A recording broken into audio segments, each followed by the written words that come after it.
Now, we're not here to judge anybody. We want to handle this with love, right? You want to tell him how his drug abuse has hurt you, maybe hurt himself. Okay, Harold, what time did you tell him to be here? 5 o'clock, but he's always late. No, he'll be here.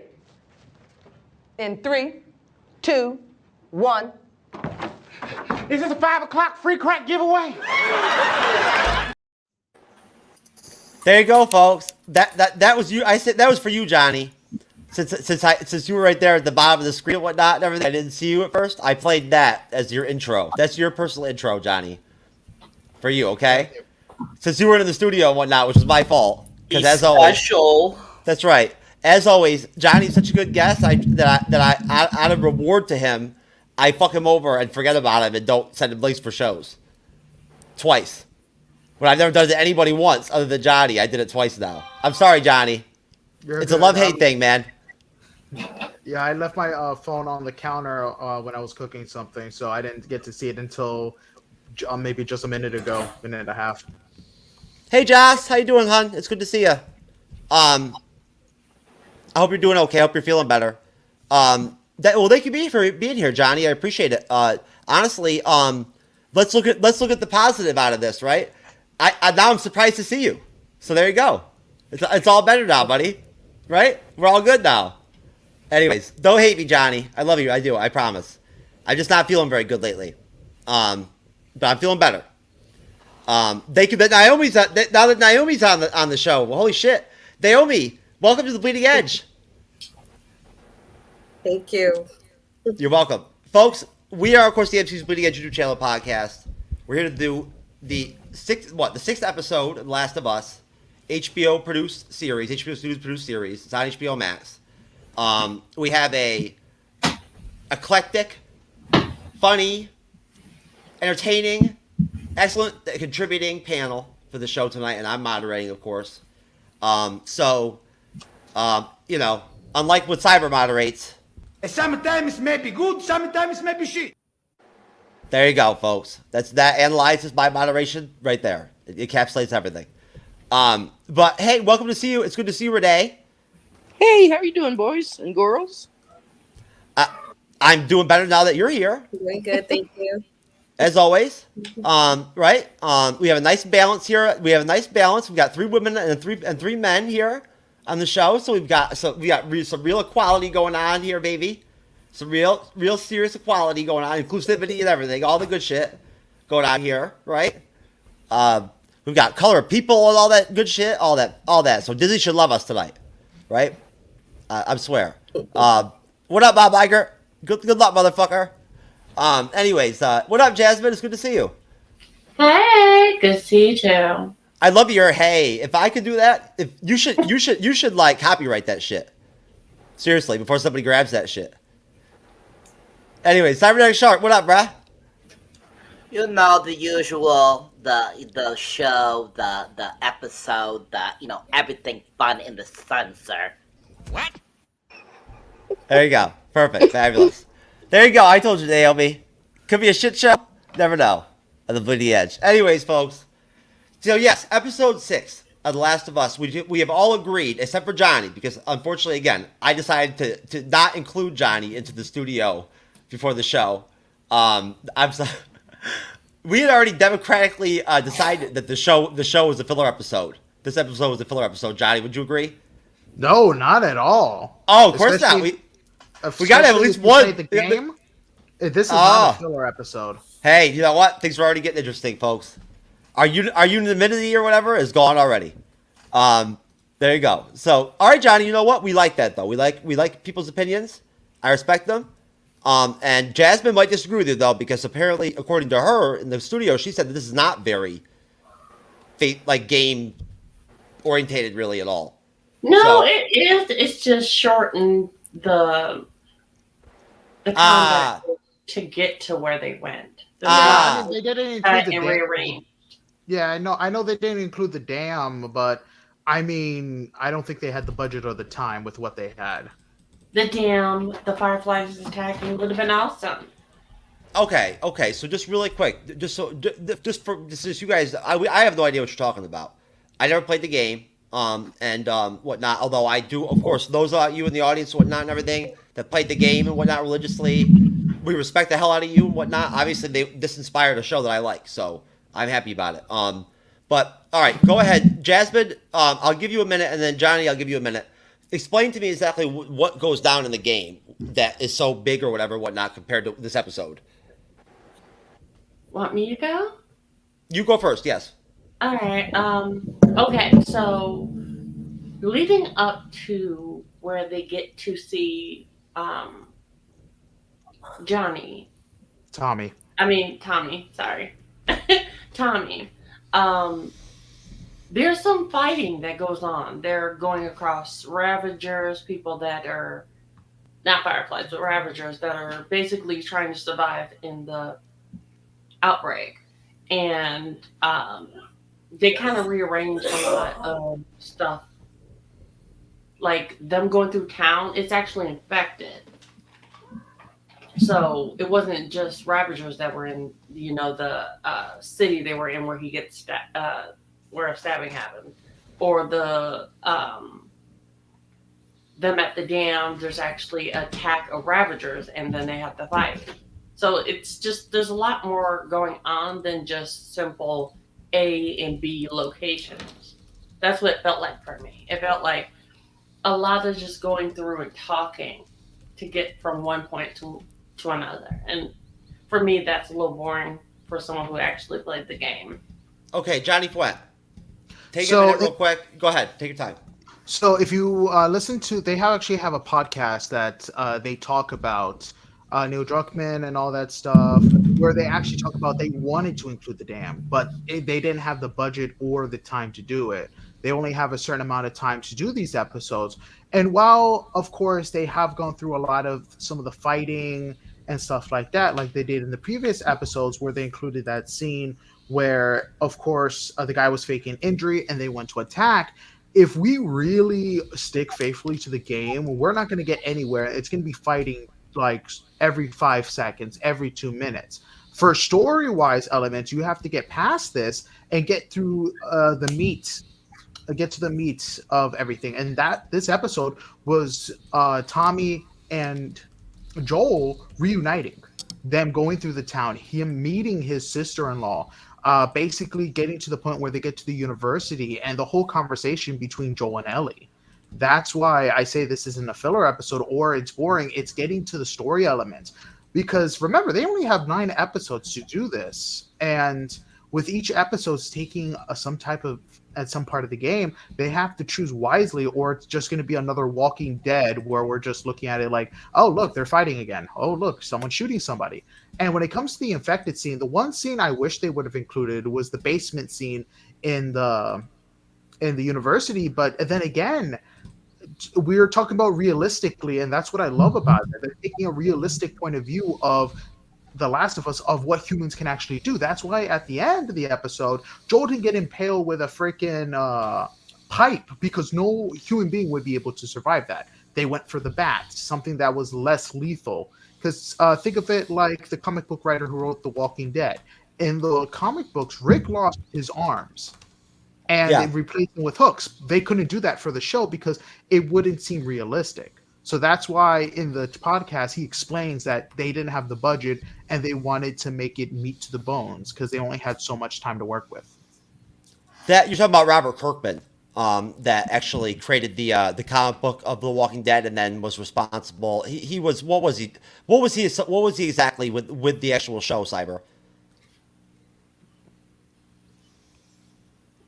With Walking Dead, what was Kirkman? What was he, like executive producer or something like that? I'm not 100% sure. Okay, well either way, I mean he played a part in the series, but he wasn't like a real. I don't think he was. I think he was heavily associated in like the first or second season, and then they kind of eliminated him out of things a little bit over time. Hey, what's going on? Derpy Entertainment, love the title, and Joss, I love this comment. This is great. I love that pussy. You know what? I love that pussy too. I agree with you, Joss. I do too. I do. As much of it as I can get too. It's good. It's definitely a positive for my life. Anyways, though, but as usual, Josh, you're I'm very still poetic. trying to figure out. I'm still trying to figure out what she's talking about. Whose pussy was she talking Who knows? about? It doesn't even matter. With Josh, you never even know. Who knows? That's just Josh. You never know with Josh. I know. Who's Josh? Are you talking about my pussy? Like, which pussy are we talking about here? Anyways, are you talking about She-Hulk? It's Jasmine. She had a little kitten. Oh! That's what I Jeez, thought they you know were what? doing. Oh, man. That's See, what I look, thought oh. they were getting at. Oh, man. Jeez, Josh. Here I am. I'm throwing you to the bus and everything and whatnot and all that. And, you know, now I feel terrible. I'm sorry. No, I don't feel bad at all, actually, Josh. You know I'm just playing around. I love you, hon. My fellow TBI survivor, you warriors. You're warrior you. By the way, folks, Joss actually is a content creator herself, and she lives on Facebook, basically, and she's a traumatic brain injury survivor. And her content a lot of times is her showing her rehabilitating and recovering from the fact that she ended up with half of her body, the left side of her body becoming paralyzed during a stroke and a traumatic brain injury. She was in a hospital for over 2.5 years after what happened to her. So when I tell you that she's a warrior, she's a fucking warrior. All right, she's got a lot more fucking balls than a lot of fucking dudes I've met in content creation. I can tell you that right now. So thank you, Joss. We appreciate your support as always, son. And yes, we also appreciate your grimy ass shit that you say too. But no, so as far as the episode goes, no, that's great, Johnny. I get what you're saying with it and whatnot. And everything you see that you think it fits the story or that it drives the narrative and whatnot and all that. I see what you're saying. I certainly think that that this was more of a filler episode for me than episode 3. But then again, that's my opinion. Now, so I'll just really quick. I just want to ask, does anybody now we agreed that this is a filler thing, right, Naomi? Is it at all possible that you think that maybe by the end of the show, throughout our conversation, maybe you might feel differently about it? Perhaps. I mean, I think that that even though it was a filler episode to an extent, I think that it showed the dynamic between Joel and his brother. And Yes. The fact that they've been separated for so long, and then they, from first episode to now, it's pretty much been a mission to try and get to his brother. And now that he's finally gotten to him and he knows that he's okay and safe, now it's sort of like he's got his eyes open to what he's been missing. So now he finds out that Joel is expecting a child with his partner.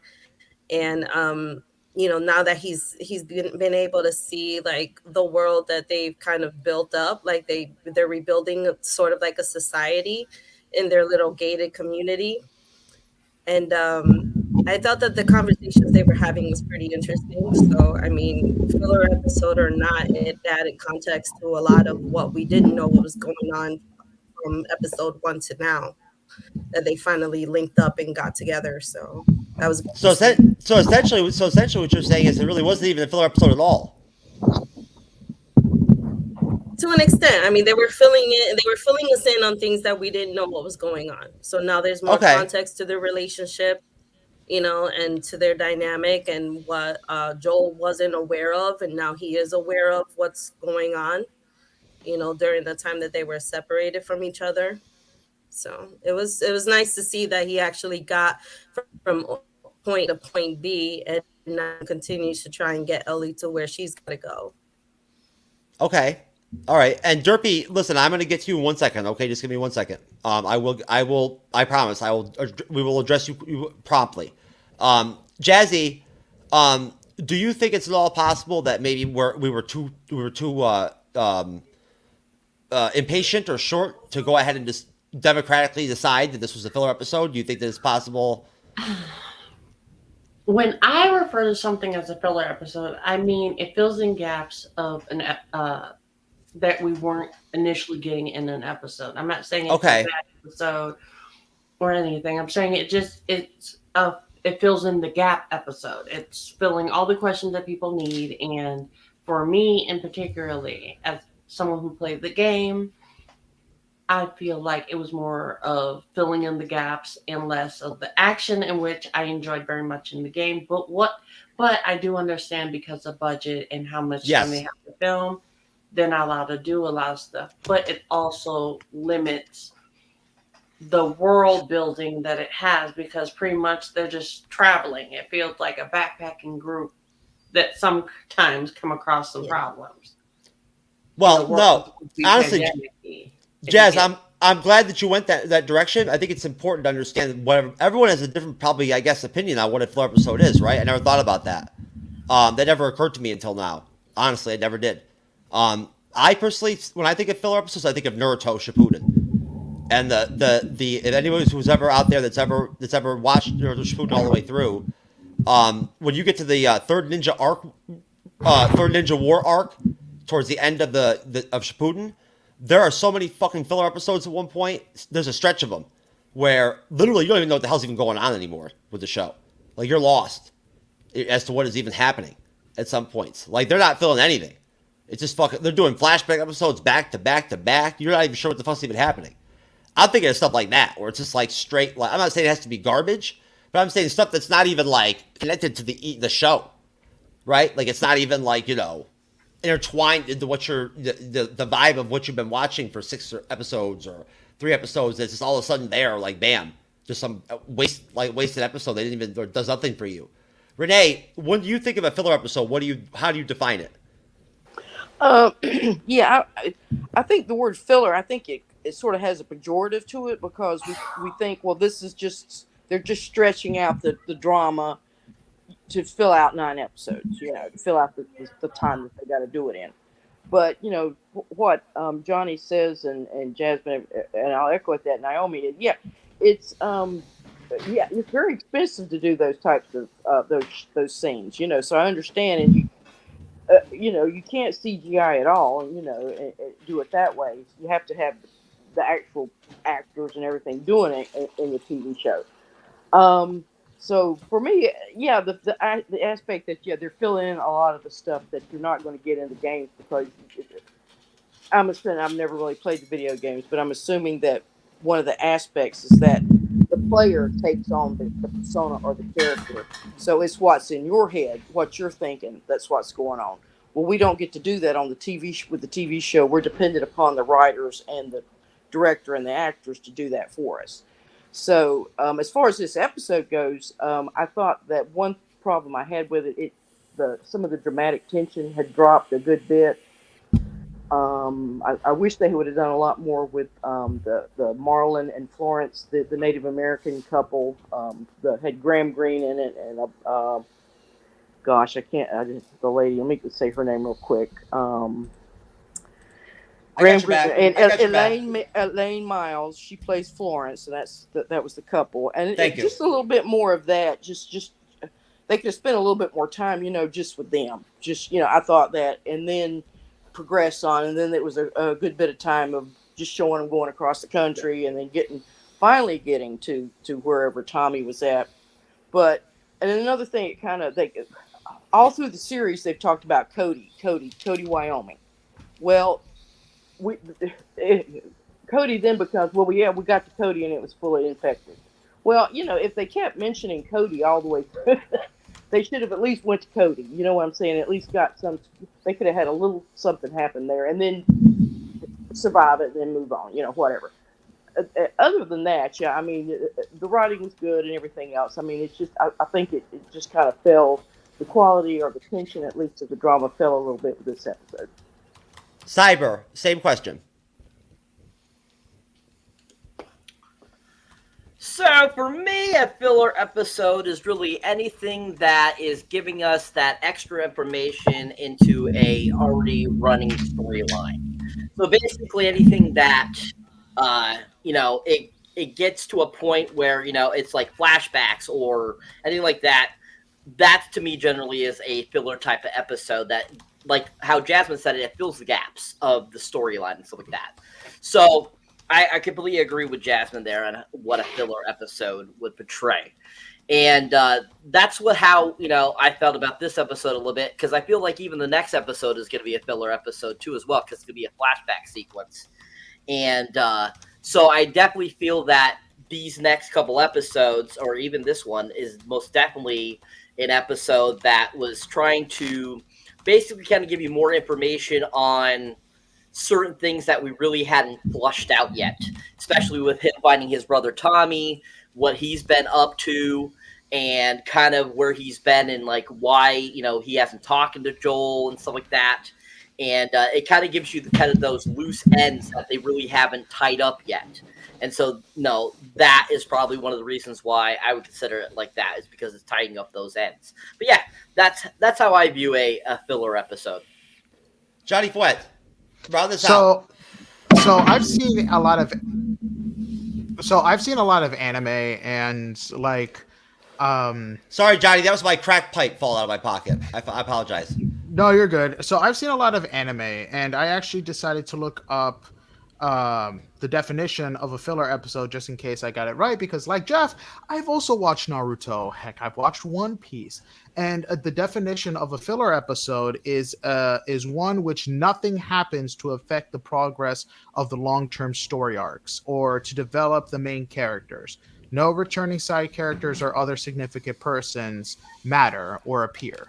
So that, for me, is the definition of a filler episode where nothing important happens, where if they're talking about flashbacks. So when it comes to this actually next episode that I'm glad Cyber brought up, this was actually DLC that we're going into, Left Behind. That was after the game, which actually goes into why Riley wants to cure the infected, what her mindset was when it came to Sam, why she was giving him her blood. So everything is kind of building up. And when it comes to a lot of this relationships, for you guys who haven't played any of the games, it may be like, okay, they're just talking and getting things through.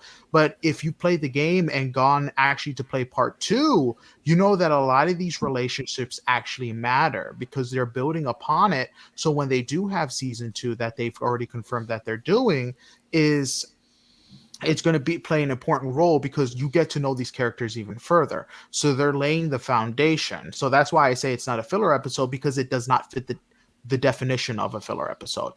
Everything that's happening actually matters. They actually never, if I remember correctly, they never went to Cody in the actual game. That's why they never went there in the first place. That's why we didn't see it in the episode. When it came to the Native American couple, they were actually characters that never showed up in the game either. Although I love them, they were the best thing to happen in the episode. One of the best things to happen in the episode, best additions that weren't in the game. I freaking loved it when the guy was like, "Did you tell them the truth?" "Yeah." "Are you telling me the truth?" I loved it. It was just so dry and it was fantastic. And yes. Like I said, while they may not be following the video game step by step, which I love because then I would be bored all day because I know what's going to happen, they're taking some advantages. Exactly what happened with episode 3.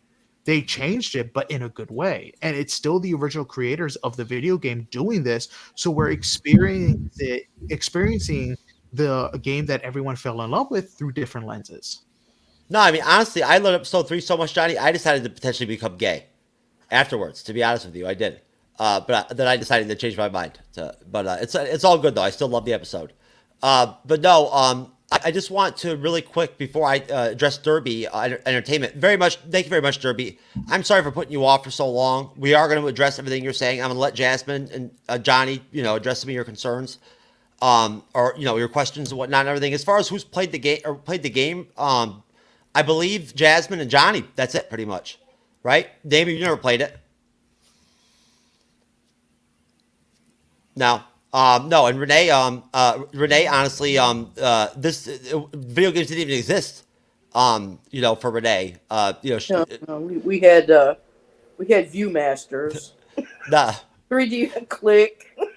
Renee was hanging out with during porn drive-in days and shit and whatnot. Yeah, it was even before porn drive. We had porn Viewmasters. Yeah, they didn't have time for shit like that for video games when you got porn drive-in, man. Come on now. Who needs a video game at that point? For me, anyways.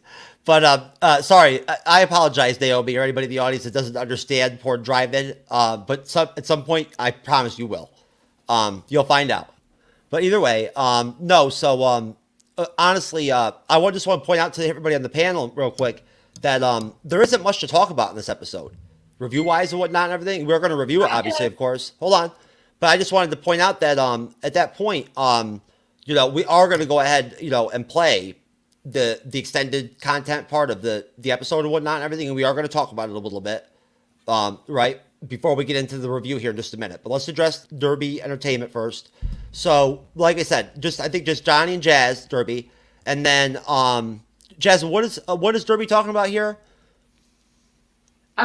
Basically, if I played the game and finished it, what do I expect in the next 3 episodes?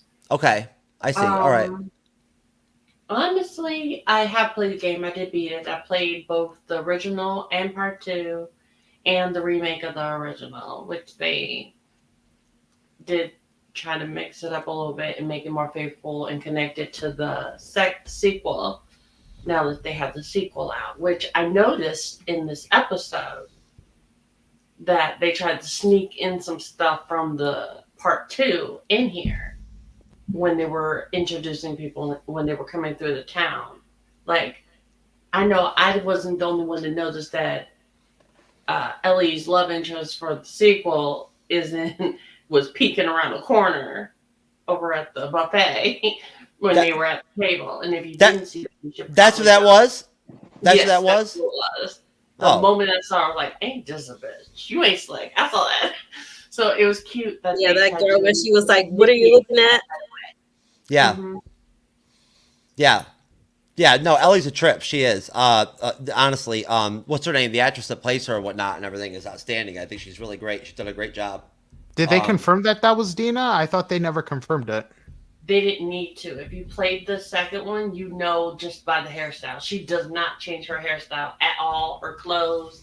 It's literally the same outfit from the video game. Like, I immediately was like, I know who that is. I'm going to look it up right now, Johnny. But no, do us a favor, please, Derpy Entertainment. Don't spoil the rest of the series for us. We'd appreciate it if you would not. That would be nice of you if we wouldn't. We would like to watch it, and still, those of us who haven't watched the rest of it would like to not know everything that happens.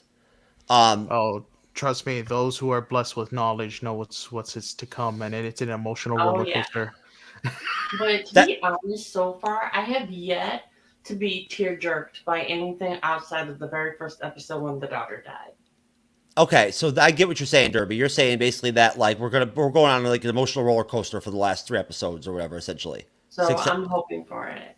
Okay. I'm hoping for emotional tearjerker because the daughter dying was the only thing that made me sad. Okay. Well, yeah, of course I would think it would be. I mean, honestly, you tell me, Cyber. Don't you think that it would that seeing a live action TV series portray certain things and whatnot versus a video game is going to be more depressing and emotional and whatnot for a viewer than someone seeing it in the video game? Or well, I feel that it depends on the person, because there will be some people that'll tell you that the video game is more sad to them than, say, the show. So it's all opinion based. It all has to do with the person, the individual, what really makes them more emotional versus the two. So I mean, it could be either way. Okay, I got what you're saying. And then Renee, what do you think? I mean, again, you've never really gotten into video games. I don't think. What just based off of what you know of them, and based off of your education and whatnot and everything, and and your knowledge in general, life experiences, what would you think? I would assume that having a live action TV series would be able to, for me anyway, personally, like Cyber said, individually, I'd be more impacted by seeing events occur throughout a setting or a scope of a TV series versus playing a video game and seeing it visually in front of me in a video game. Well, yeah, I mean, I have no experience of playing a video game like that. I mean, I played, Ninja, the thing where you Ninja Fruit or whatever it is, Fruit Ninja and stuff like that. But as far as playing one of these, where you're role playing in effect, where you're, but like I said, I'm assuming, and tell me if I'm wrong, that what you guys do is you become Joel in a way, or you become the character, or whoever you've taken on that particular game. You're that person, so it's your emotions, it's your thoughts. You're filling in all the extra stuff that needs to be in there, the love. You know, how much are you in love with this person, or stuff like that. I mean, and like I said, I'm just working on an assumption here. So is that sort of what happens, Johnny? Jazz or Johnny? Johnny, really quick, jump in, and I know you, Jazz. I'm gonna get you in a minute, but Johnny, is she right? I don't know. I honestly don't know. Is the game like RPG? How is it? Is it like No, how's it's not an RPG. It's basically it's like Uncharted. It's just a narrative game. So you play the same character. In an RPG, you're role playing. So that would be like Skyrim. You're making your own character. You're creating your own stuff. No, that wouldn't be counted as an RPG. This is just a singular narrative game. Okay, what is how when you play the game? What are you? Are you like You're Joel? You're Joel. Okay, so, unless you're the DLC, then you switch to Ellie, but you're Joel the entire time. So you're seeing everything through Joel's eyes. Okay, well that's basically what Renee said. Is that she thought? But here's the thing: with RPG, you actually choose your dialogue. In this one, you don't. Everything. Go ahead, Jazz. Go ahead, Jazz. You're also Ellie though in the first one. No, you're not. Only DLC. You're thinking of Left Behind. Are you sure? Because I swear after he gets wounded. That's after he gets wounded is the DLC Left Behind. Hello, Facebook. Hello, Facebook user. Left Behind was her past when she was doing the flashback with her issue in the mall. Actually, you know what? I think I am wrong. Hold up. Am I? Oh, no, Winter, you are early. Go look it up. Go look it up. I'm gonna look it up. Hold up. Go look it up. Go look it up. Anyways. I just played that. I was like, no. Anyways, Naomi, what do you think? This is the last. I just want to ask you really quick. And you're the last person I'm going to ask. This question of the video game versus like the live action type deal.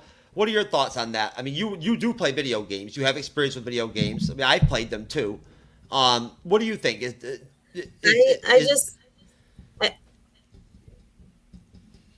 I think you get more attached to characters when you watch it in a TV show or series, or even like in a film type of mode, just because like the storyline, you get to feel their emotions and some of what they're saying, like their dialogue. You get to feel kind of like when you attach yourself to a character and you feel personally like attached to that character and to their feelings and emotions and to their dynamics with, you know, say if they're, you know, if they have a certain friendship or relationship with other characters, you start to kind of feel like a bond with them. Like, you know, I'm an Attack on Titan fan. So when I watch the show, a lot of like when they kill off a character, I feel personal towards that, you know, decision for the creators to kill off that character. You know, not to give off any spoilers or anything, but there's been a few character deaths that I was just like balls out, because I've, you know, going from season 1 to now, I felt so much attachment to those characters. So it's different when you are probably playing a video game where you're just kind of like, you're playing this one character, you know, and you're expected to die. When something happens in a video game, it's like, okay, you know, redo, restart, or whatever, game over. But when you watch it in a series, it's like you can't go back from that. That character's gone, that character's dead, or something happened in the storyline that affects you as a viewer watching it. Okay. I think that's very fair. Sorry about that echoing there. That's us on Facebook Live right now. I can disagree though on that part, because with the Last of Us game, hold on. Did it work? Come on, damn it. Hello? Oh, I'll just deal with it being boggy. With the Last of Us game, you actually, it's kind of like watching a TV show when you're playing the game, because you fall in love with these characters. You're going through the trenches with them in the game. So you kind of really get attached to it. And that's why when part 2 happens, the internet blew up. Like, devastation took over Twitter, and it gave me very much Henry Cavill Superman when he got fired and everybody lost their shit. It was very much the same thing. Yeah. So it really depends on the type of game you play. What?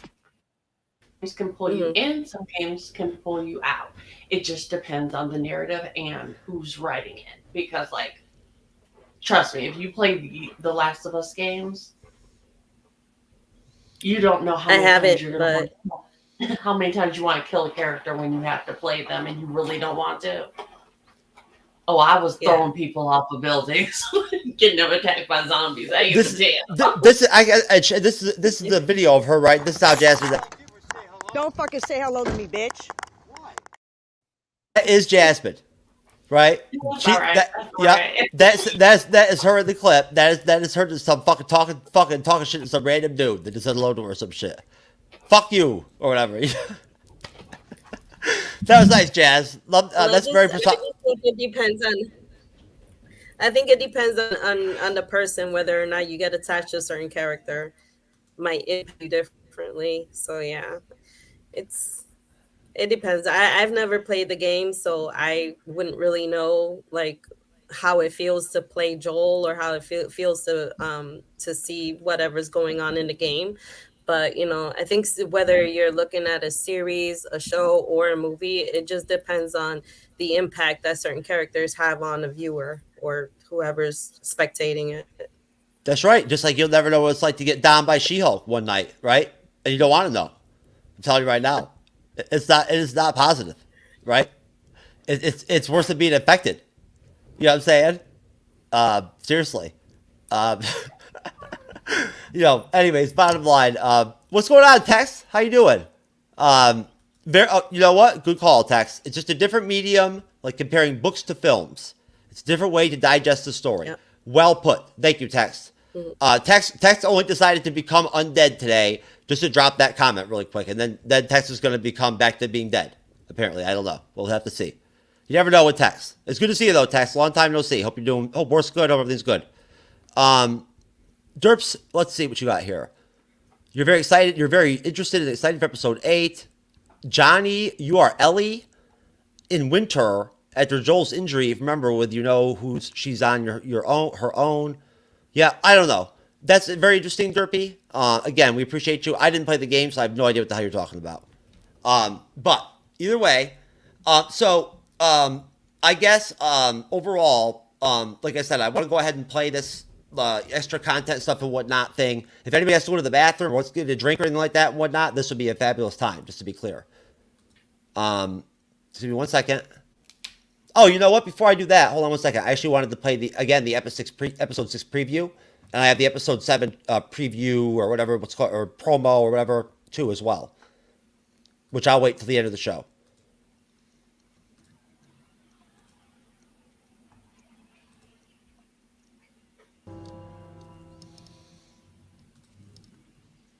Yeah, I don't know. That actually makes the episode look more exciting and more like tense building and what the tension building that it actually is. I think, to be honest with you. But either way, I'm sorry. Just give me 1 second. I'm trying to find this. There it is. But Renee? What do you call that part of the episode on HBO Max? What part? What is it like? The extended footage or the extended? I don't know. Additional. They have different wording on every site. Oh, maybe they didn't. Oh, you know what? Maybe they didn't have it. I guess they didn't have it this episode. No, because I'm not finding it. And usually it comes right up. So I guess they don't even have it. Yep. No, it's not there. Well, that's unfortunate. Sorry about that, folks. I brought something up when we were going to do it and whatnot, and it's not even there. Anyways, it's no big deal. So, all right. As far as the episode goes and whatnot and everything. Now, Renee, I agree with you 100%. Everybody else about the opening scene and whatnot and everything. I think they opened off the show great. I honestly do believe though that me personally, I think that they gave us just enough time with that couple in the beginning. I think if you would have gave us any more, it would have taken away from like how fucking awesome that scene was. Because that's probably the best scene in the whole episode. Is that intro scene. So, starting off that, I don't think I really need to get into or break down what goes on with that whole situation. It's just a really fucking, it's like funny. It's actually funny. It's funny yet like interesting yet, authentic as shit almost, right? With like some solid actors up in the room basically. It's a really good dialogue. And you don't even know what the hell's going on at first. I didn't anyway. So, Cyberneticshark, just based off of that intro itself, right? Going into the series, what were your thoughts on it, and what do you think of them opening up things that way with the episode?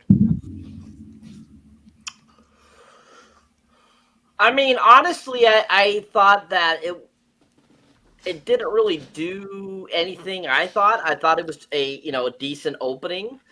I didn't think that it was anything special. I thought it was a good opening to kind of get you your eyes reopened to what just happened in the last episode, leading into this episode, showing them on their way to where they're gonna go. And I thought it was interesting that it had it jump 3 months. That I think was the most interesting part of that intro, that very beginning of the episode, is that all of a sudden we go from whatever time frame they were at, and then all of a sudden it jumps 3 months, and you're like, wow, that just like jumped a lot for no particular reason. I mean, it took him 3 months to find his brother. I think that's quite interesting that whatever that trek they were taking, it took him that long to get there. So I thought it was interesting. Me too. And thank you for bringing up the time jump. I appreciate that. That was very kind of you to bring that up and whatnot and everything, folks. And that's why Cyberneticshark is, of course, the best co-host in the history of content creation, just to be clear. You'll not find a better one. Maybe not the most handsome one, but definitely very, very good. And he's got a good fucking beard, too. He's got a better beard than I do, which I am jealous of, just to be clear. It's okay, though, Cyber. I forgive you. Naomi, do you agree with Cyber? Or did you find the introduction scene as fun? I thought it was funny as shit. I thought it was funny. Just the wife, she was very like kind of nonchalant about the whole thing and laid back. And then the husband was like, "You didn't shoot him." And she was like acting like the gun was out of reach. But it kind of led me on to believe they might have had some type of conversation, of course, because he also told them like, and you where are we? Point to the map, and you better tell me the same thing that she told me. And then like what was mentioned earlier, where he was like, "Did you tell them the truth?" And she's like, "Yep." It's just, so she's just sitting there really nonchalant, whole thing, like unbothered, and the husband just kind of comes home to strangers being in his home, and he's like, "What the hell?" So that was kind of funny. And then I noticed that Ellie stole one of their rabbits, so that was kind of funny too. I laughed a little bit at that. Maybe she was stoned. So overall overall, I think it gave a pretty decent vibe in the beginning of the episode, just kind of going from where they were before with the whole situation with Sam, where I was kind of sad about that whole thing, how they had to shoot him, and his brother shot himself and stuff. So that was kind of sad. So you go from the scene of Ellie, writing on the notepad, putting it on their grave, and then now the next episode opens up with these two couples that are kind of like funny in their own way. So I enjoyed that part. Yeah, and that's a good point. I think that one thing that they did do well in this episode that I will give them credit for, and of course, any one of you, as I go to you now around the table, if you disagree with me, feel free. But I think they did a good job of comparing and contrasting episode to episode to other episodes throughout the series, and also connecting other characters from other episodes through this episode with Joel, with Ellie, right? Like I thought they did a good job with that. Also, the shots in this episode are fucking wonderful, well shot. But then again, look at how beautiful the country is where they are. Yeah. So you really can't go wrong if you just shoot out there. Not open spaces, but no. I was a little bit like I thought I was. I thought I was tripping too when I swore I saw a scene where Joel saw that girl in in He the did. little He did. We'll get to it. area, He did. and it was like he kind of got an image or a glimpse of his daughter. He did. Yeah. No, we're gonna get into it. He did. He's having like flashbacks and everything and whatnot. He has PTSD and everything, and he's suffered trauma. If something had any father that gives a fuck about his daughter or whatnot, and that had them die in front of him like that, they would experience severe trauma after that. There's no way around it. If they give I mean, if you don't give a fuck, then I guess it wouldn't matter to you. But I think I'd be just. I've said before on the show, I'd be just like Joel, if not worse. If I had to, I probably would have killed myself already. To tell you the truth. In all honesty, that might be the one thing that might actually get me to commit suicide in life would be if one of my children, losing one of them or whatever, would possibly be the one thing that could make me do it. Other than that, like, because they're the only reason that drives me in life more than anything is them. That's what drives me every fucking day is my children. I live for them. That's what you're supposed to do as a parent. The last time I checked, but no, good points, Naomi. Very much. I know that you agree with me too about that, about your role as a parent, and I respect that a lot about you very much. Well, even like I didn't blame Sam's brother for what he had to do.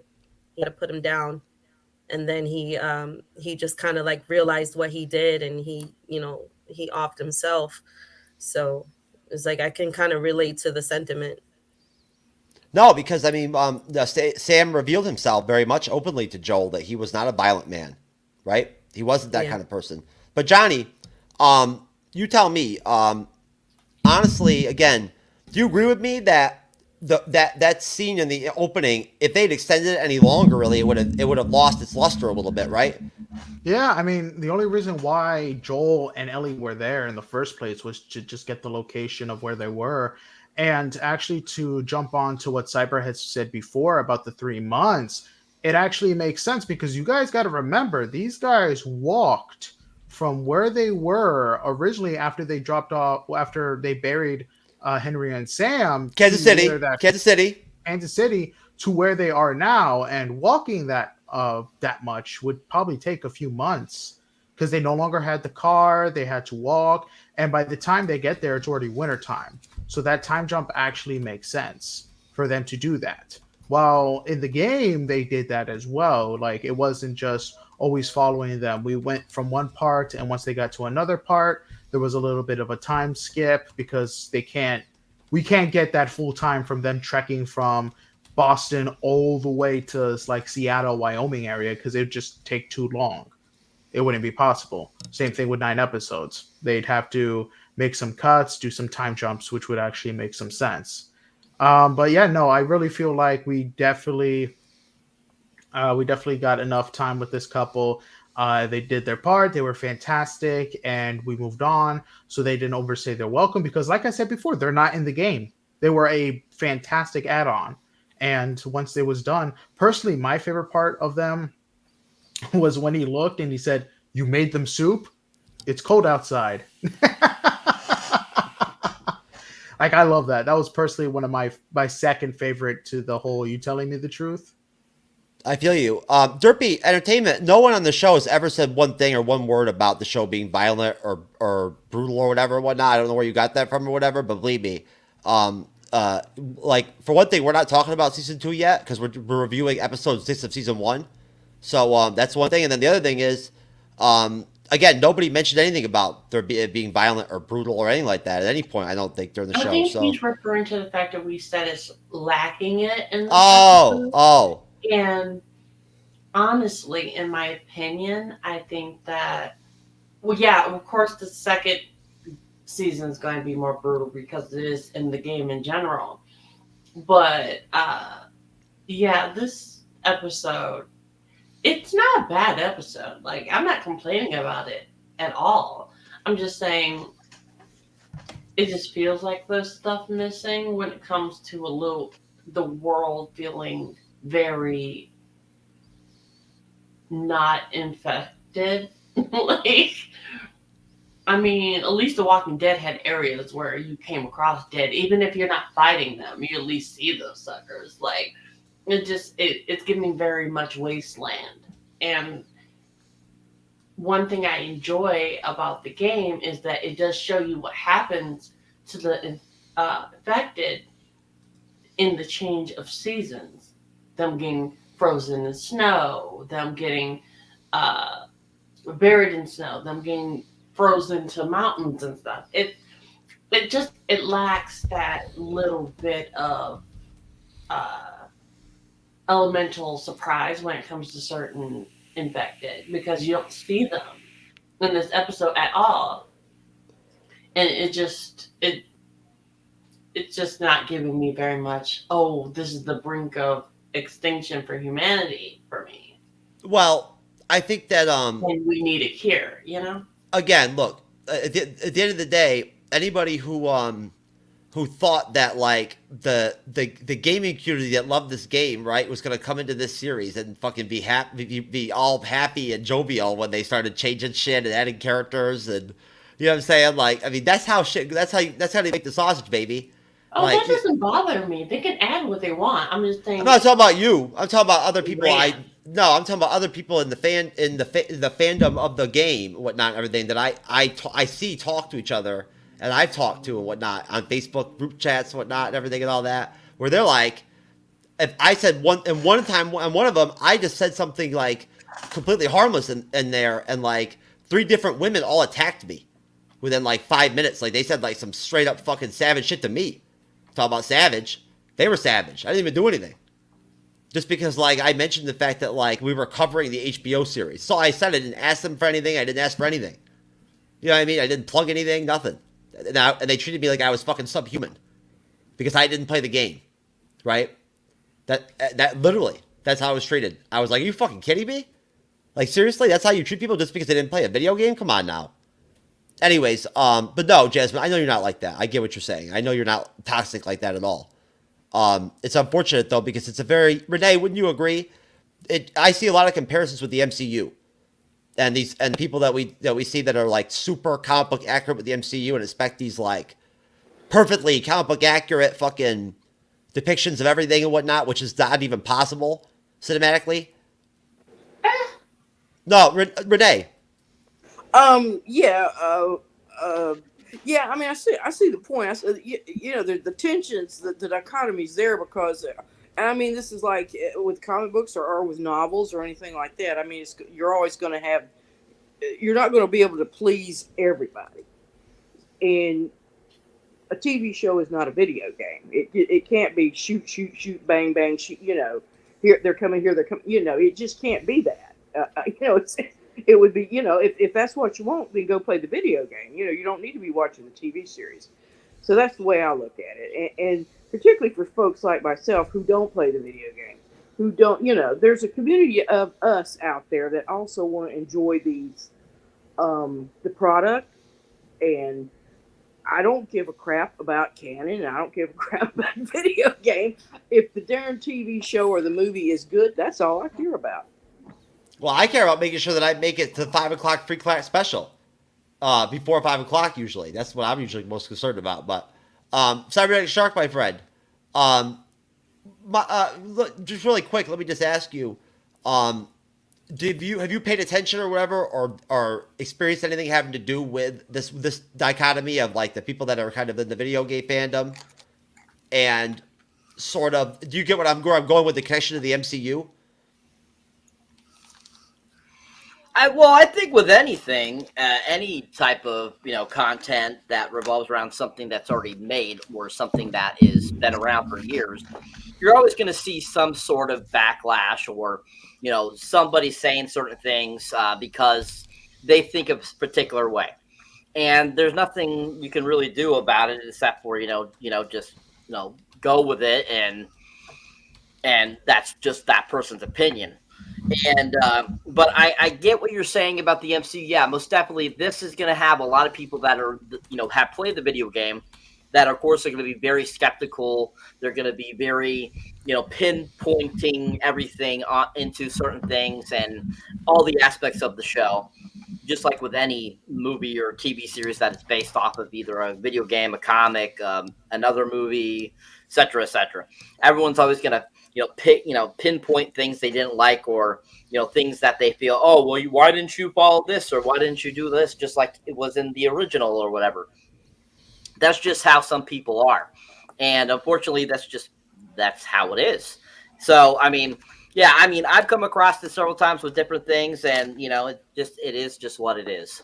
No, you're right. It is. And let me get around real quick. Let me go to Renee, and then I'll finish up with you, Jazz. Since you never really got a chance to go ahead and just dig into the intro. Renee, I know you already talked about your love for the intro. Do you have anything else to add in terms of, like, I guess maybe its placement in the episode?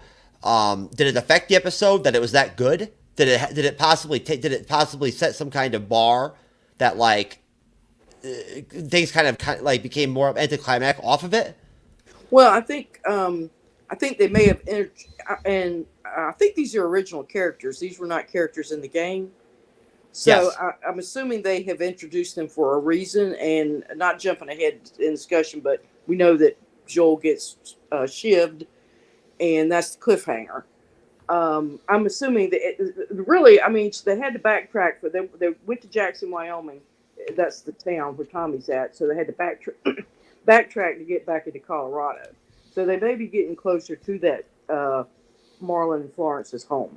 So I'm thinking that it might be next episode. That's where Ellie is going to take Joel for him to recover and recuperate. Yeah, that's just my speculation. What was that? What did you say it was, John? Was that actually I couldn't tell what the hell that was that he got stabbed with. I thought it was a bat. I thought it was a hammer. Oh, it was a bat? Yeah, like, he blocked the wooden bat, but it broke off and a piece basically. Oh, no shit. Okay, now in the game they make bats and they duct tape scissors on them so that you get like a shiv action. So when they hit him with the bat, he blocked it, and one of the blades broke off in him. Oh, okay. Damn. I was wondering. I was like, how the fuck? I couldn't tell what that object was. Yeah, in the original game, he gets, like I said before, he gets stabbed by falling 2 stories onto a pipe, which of course they couldn't repeat because that's not realistic on how someone would survive. Hey, well, it's too bad the Ironheart wasn't there. She could have just went ahead and healed them magically, right there, in like 3 seconds. Which, if Shuri was there with her, it would have been 1.5 seconds. But anyways, Jasmine, what did you think of the intro?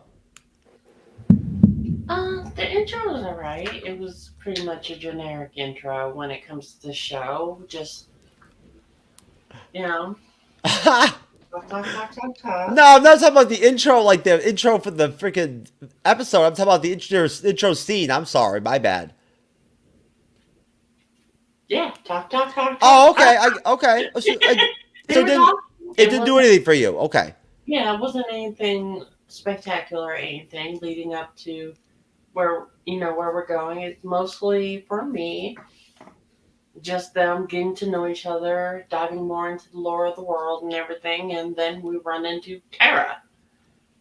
Well, I don't know about y'all, but I enjoy how it reflects how different people are in different parts of the country, right? Because there are, when you go over to into those stretches of the country where, you have huge swaths of land where people are living like almost off the grid, like, when you watch these Discovery shows about Alaska and whatnot, right, and everything, people are like very like short with their words, right? Like they're not. There's not a lot of like heavy conversation.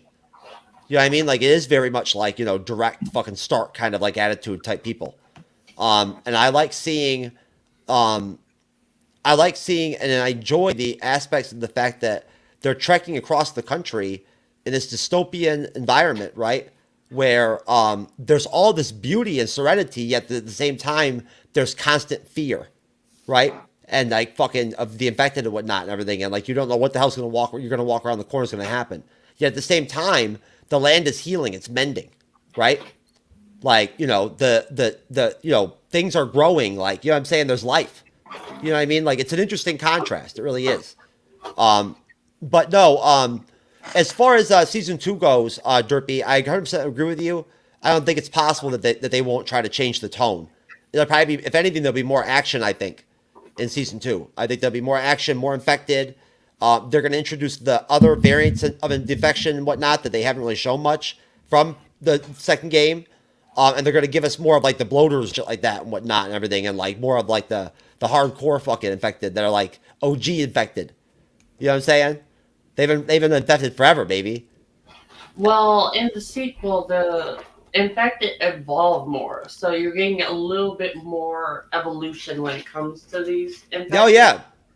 I'm hoping that they stay true to the evolution of the infected and not just, oh, we ran out of budget, we can't afford it. Because like some of the infected that come across in the sequel are plot related, and cutting them out kind of takes away from it. Trust me, I think with the amount of money they made, and I think they'll have it. Not to mention the bloater suit cost $500,000 to make. So I think PlayStation is definitely going to give them a much bigger budget to go all out, especially for the Rat King. I know exactly who you're talking about for Thank Bot. you. My personal favorite new monsters were those ones who just pop out of the freaking walls and scare the crap out of you. Those ones were the fun ones. We'll talk about that. We will talk at some point. We're going to talk about that. We'll talk about and break down and talk a little bit about the different types of the variations of infected that you do get. But basically, just so you know, folks, I didn't mention it last episode at all. No one else did. Bloaters themselves, we haven't seen them very much, but the bloaters, which are the ones that are like super strong and whatnot and everything, and basically have like armor almost, because like they've the infection, the fungal infection is spread throughout their body to a level where it's like calcified, right? And it's almost like armor. They're the ones that have literally been infected for over 20 years, right? They've been infected since the day D-Day of like the infection. They're still infected, and the human being is still alive at that point. The human host is always alive when they're infected, no matter what stage of infection they get to. The human host is always alive, and we've seen, it always is. It's just basically mind controlled. Renee, go ahead. Oh yeah, I was going to bring up something else about the Marlon and Florence. One thing they kind of reminded me of was Frank and Bill, because Marlon said that he said, well, I've been here since before you were born, Sonny, and so apparently he's been out there. I mean, this has just been their life. They were prepared. Just so long as they stay out of the way and stay hidden, they knew how to survive just fine. So I thought that was interesting that they have these two. You see how people have had to survive have managed to survive rather well for 20 years. Oh yeah, most definitely. And Tex, you're cracking me up over there. I'm telling you right now, you were killing me. I was about to write that down and say that while Renee was talking, but no, you're cracking me up, man. I'm telling you right now. Honestly, no, it's interesting. One thing I think it's good to point out too is that they did give us a taste of like Joel finally starting to really like be physically and like medically impacted already, and like psychologically impacted already by like the trauma he's experienced, right, throughout and the things he's done and whatnot and all that.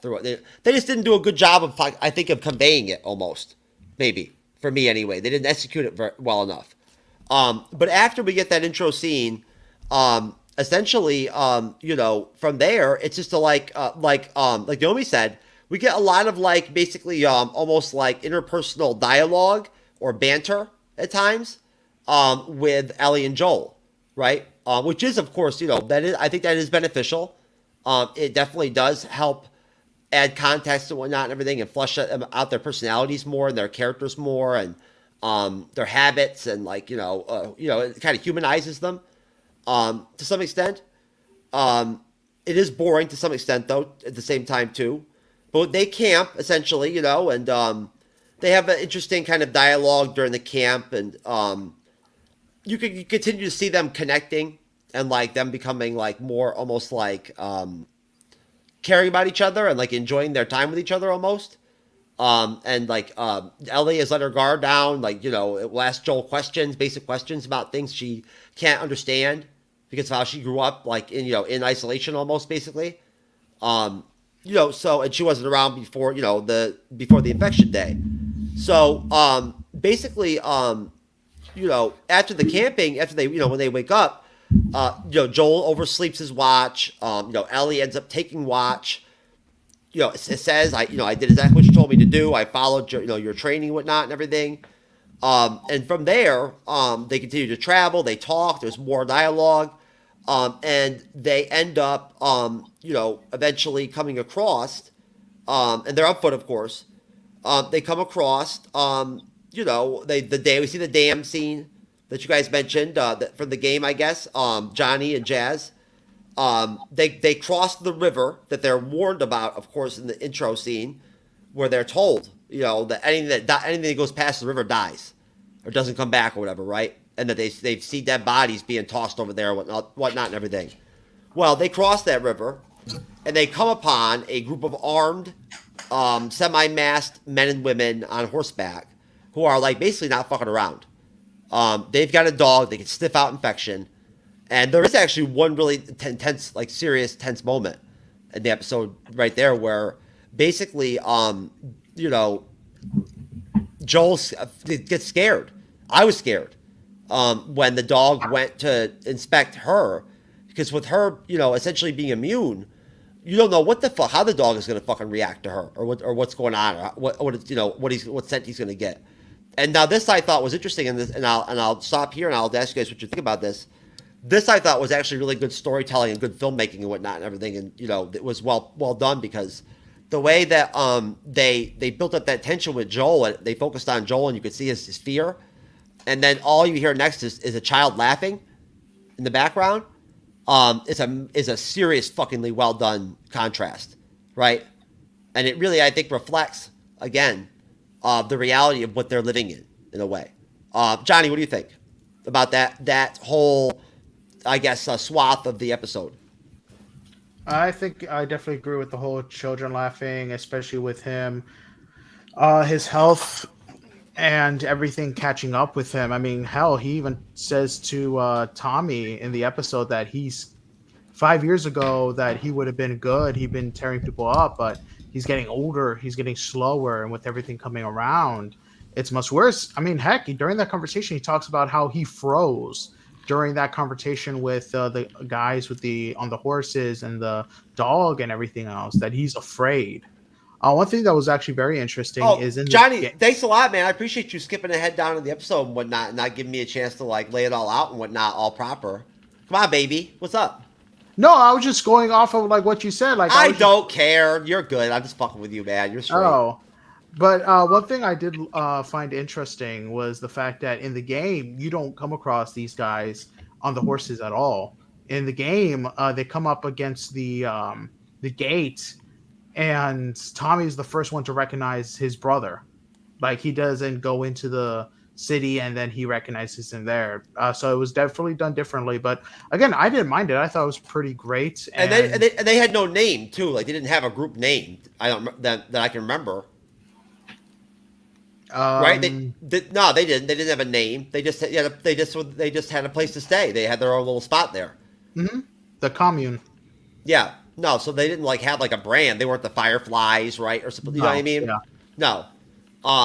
No, but did you Johnny, did you actually at least enjoy the interpersonal dialogue aspects of the Ellie Joel dynamic? It definitely got real. It definitely got real to a point. And I mean, at this point, they're basically to the dynamic they were in the game, where they're starting to care for each other. Yes. Father and daughter. Renee, your thoughts on those scenes, and then also, what your thoughts on how well maybe they have, you think they've done with growing out throughout the series, and filling out and reflecting, I guess, what the game would give us, portrays in terms of this dynamic between Joel and Ellie? Well, I wouldn't know about the game. Well, no, let me restate. Do you feel like they've done a good job of servicing it and whatnot, and let it evolve and grow well? Oh, absolutely. Yeah, I mean, that's the whole point. That's that's Joel's, what's causing Joel to have a nervous breakdown, is that he's gotten attached to her, and he's fallen in love with her as a father. Yes. And he's denying that to himself, because that's why he's having all this nervous stuff going on, is because he's not letting himself feel that again. He said, no, I'm not. He just lost Tess. horribly. You know, he never let himself feel his full emotions for her. So now he has that also inside of him. So for the last 20 years since the death of his daughter, he and Tommy just did what they had to do. Like I said, they straight up murdered people. It wasn't self-defense. They would go in, I guess, kill people and take what they had or whatever, because they had to eat. They had to get food back to whoever. It was the savagery that they had fallen into. And now that he's gotten away from that somewhat. He's gotten away from Boston. He's been able to get out in the open, and at some point they've walked for 3 months, so obviously they've had a lot of time where they just didn't do anything but talk. You know, they wasn't shooting people all the way. So when you get to that scene where it shows the dog comes up and starts sniffing him, and you can just, I think at that point Joel says, "Here it is. It's done. It's over with. They're going to kill her." And of course, when that doesn't happen, he just sort of, I think that's when he really starts to break at that point. I mean, it's almost kind of like a Hitchcock thing. I mean, it kept reminding me a little bit of the Jimmy Stewart. Not that the movie or anything or even the characters are alike, but it was something about how he begins to break down. This character in that movie, in the movie Vertigo, begins to break down. It reminded me of what Joel's going through. So yeah, he's going through some serious existential crisis. He's getting his morality back too, and remembering all the bad things he's done. No, and that's, Cyberneticshark, do you want to bounce off that really quick and get your thoughts on the scenes, whatnot, and everything too? But I mean, what do you think about what Renee's talking about, and what do you think about how I really think it is a very multi-layered kind of thing that's impacting Joel, where he's freezing whatnot and everything and whatnot? Because it's not that he can't handle his business still, because he can still fight dudes and shit and kill people and all that and whatnot. He's freezing out of trauma, right? Almost to some extent at times. And flashbacks, everything and whatnot. It's like it's almost traumatized him. What he experienced with his daughter. Well, I mean, my thoughts on that sequence there, it was pretty basic, I thought. I didn't think it was anything fantastic or, bad.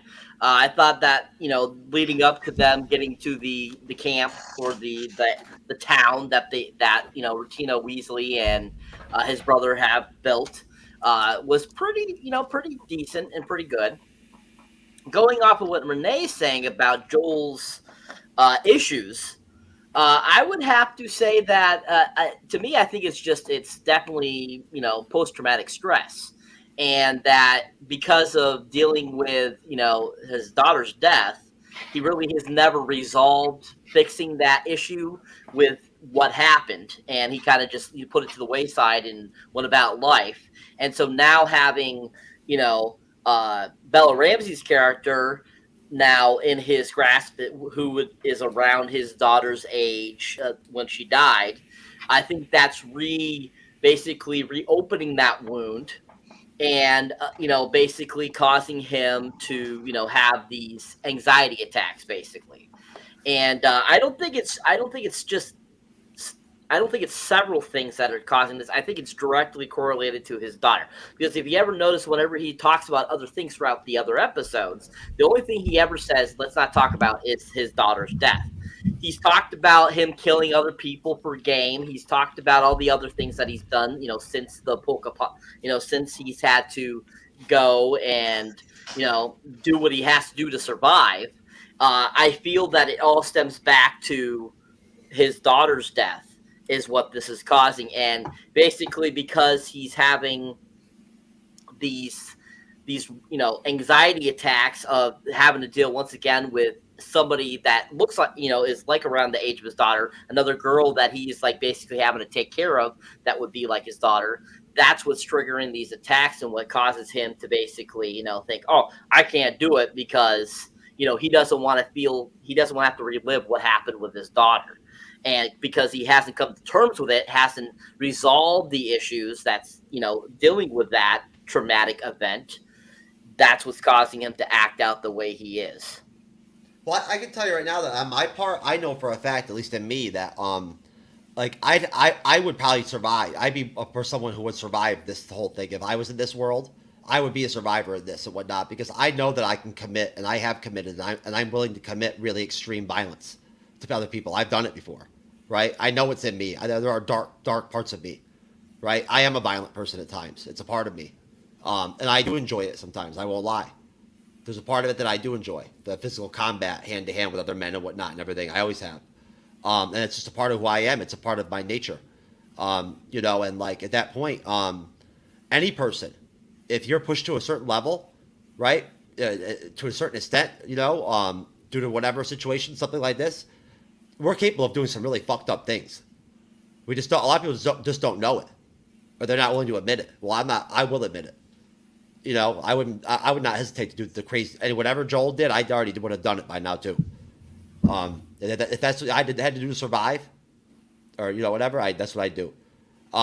Jasmine, what did you think? And then I'll go to you, Naomi. What did you think of, you know, that, I guess, right, like, you know, like Cyber said, that section before they get to the actual town itself, right? And Retina Wesley, you know, kind of sort of like, you know, gives them the tour and all that and whatnot. Up until there, what did you think of the scene where they did have the dog actually, like, you know, as the inspector of like being able to sniff out the, you know, the infection? Did they have anything like that in the game? Not that I remember. Because in the game when that whole situation of meeting the townsfolk, that's pretty much head on. They immediately meet them by going to the gate. Okay. And they meet the fiance. That's how that works. They didn't have a dog or a troop out to meet them. It just kind of came up to the gate and were looking for Tommy. They knew where they were going, you know? With the whole situation in the show, though, it was interesting. I mean, I didn't think the dog could actually smell it, though. I was like, what was the plant in a cooter or something? Just gonna smell it, like just be all up in there? Because that's what dogs are known for. They're always up in people's crotches sniffing. So I was like, their butts. So I was like, what's it gonna do, you know? So it was an amusing situation, but as someone who's played the game, I immediately knew how it was gonna play out. So it had no immediate qualms for me in emotional drivenness, because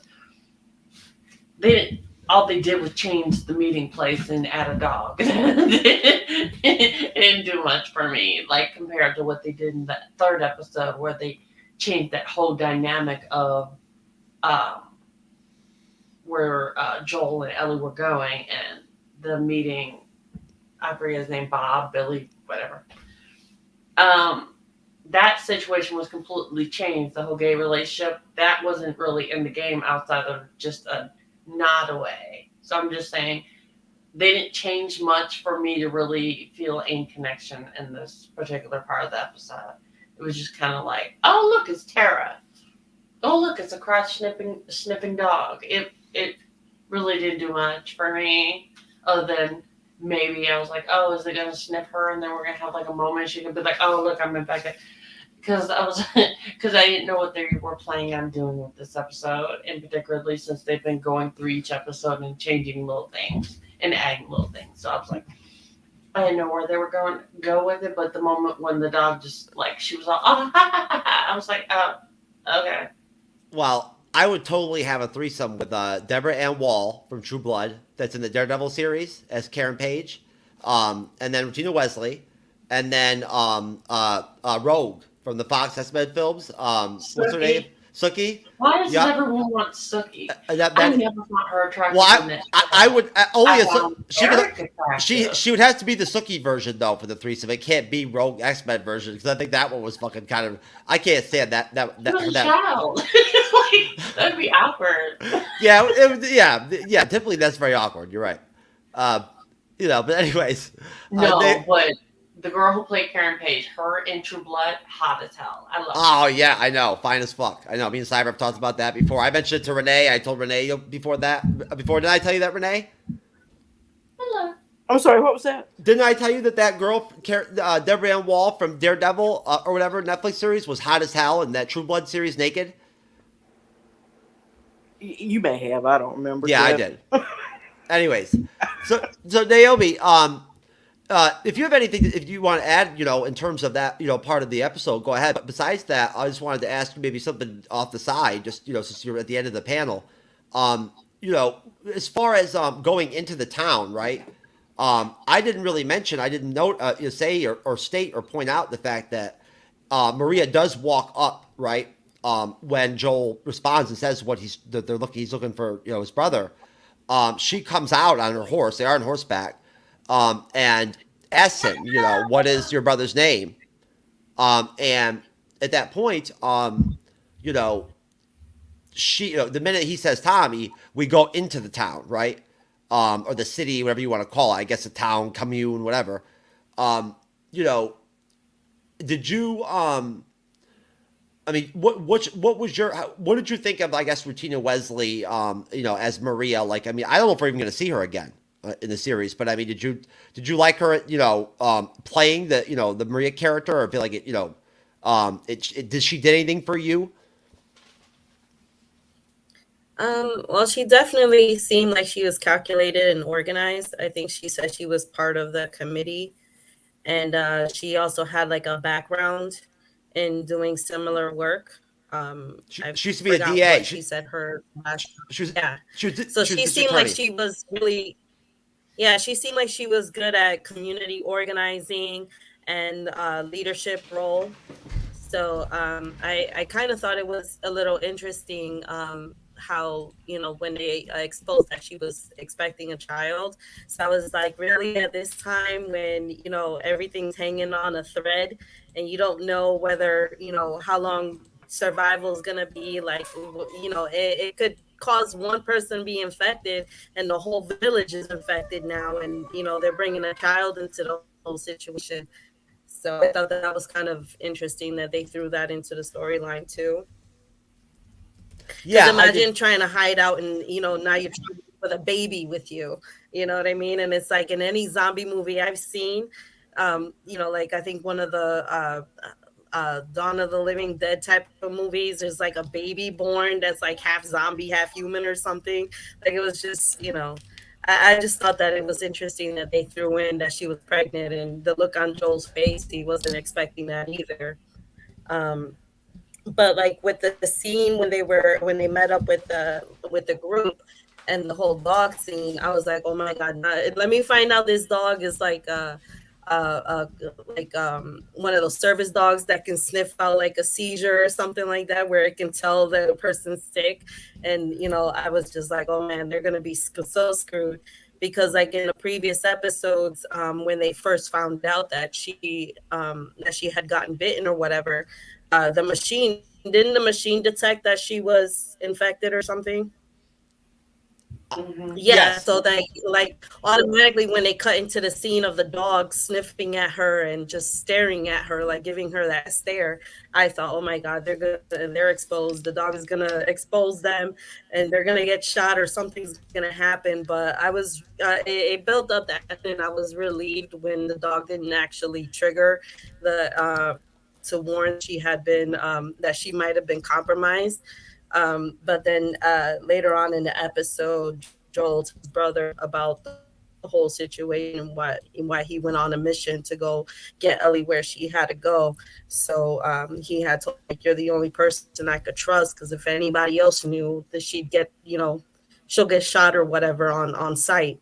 So, I thought that was interesting how the dog didn't actually sniff it out from her, and then got really friendly towards her to the point where I was like, okay, they're safe now. In my mind, I'm like, for how long are they going to be safe? Because it takes us for something to slip, No, I do understand what you're talking about 100%. I think that's a good... Oh, no, go ahead. I'm sorry. No, I was just saying that I was relieved when they got to that point where they, they were safe and they got to the little gated community, and he came across his brother and stuff. So, it's okay. But, there's a little bit of audio. Toward the end. There's an audio lag. There's an audio lag between me and you. You're hearing me talk like after I'm talking. That's the only reason why we're conflicting. It's okay. It's slight. It's not as bad as me and Renee had on a Sunday show recently with Rich Knight from Cinema Blend. That was really bad. But you do have there's a delay, yeah. It's okay. No, finish what you were gonna say. Well, I thought where they were hitting at was that maybe the two brothers would have went with her. You know, I think that they would have been safer that way. Because Joel was sending his brother to go, you know, take her where she had to go to the laboratory first. And I was just thinking, like, well, isn't that kind of dangerous for just one of them to go with her? And then, like, when she actually, like, say if she actually had gotten taken to where she had to go, then one person would have had to be on their own traveling back. So I felt like it would have been more efficient if both brothers would have went together. Well, I only wanted you to know about what you thought about the right before they went up to like into the town. I didn't want to talk about the end of the episode, but that's okay though. We can go. Okay. We're over. No, it actually kind of helps me speed things up because we're pretty deep into time. So I'll tell you what. I'm gonna kind of like drop a kind of a big swath here on this next one just to try to speed things up. So basically, what I'm gonna just say is that basically they get to the town, the commune. And essentially, nothing really impactful really happens. At that point, things get pretty dull for a minute. There isn't really any tense anything for a while there. What Naomi just said basically describes exactly what happens. We find out that that Marie's pregnant.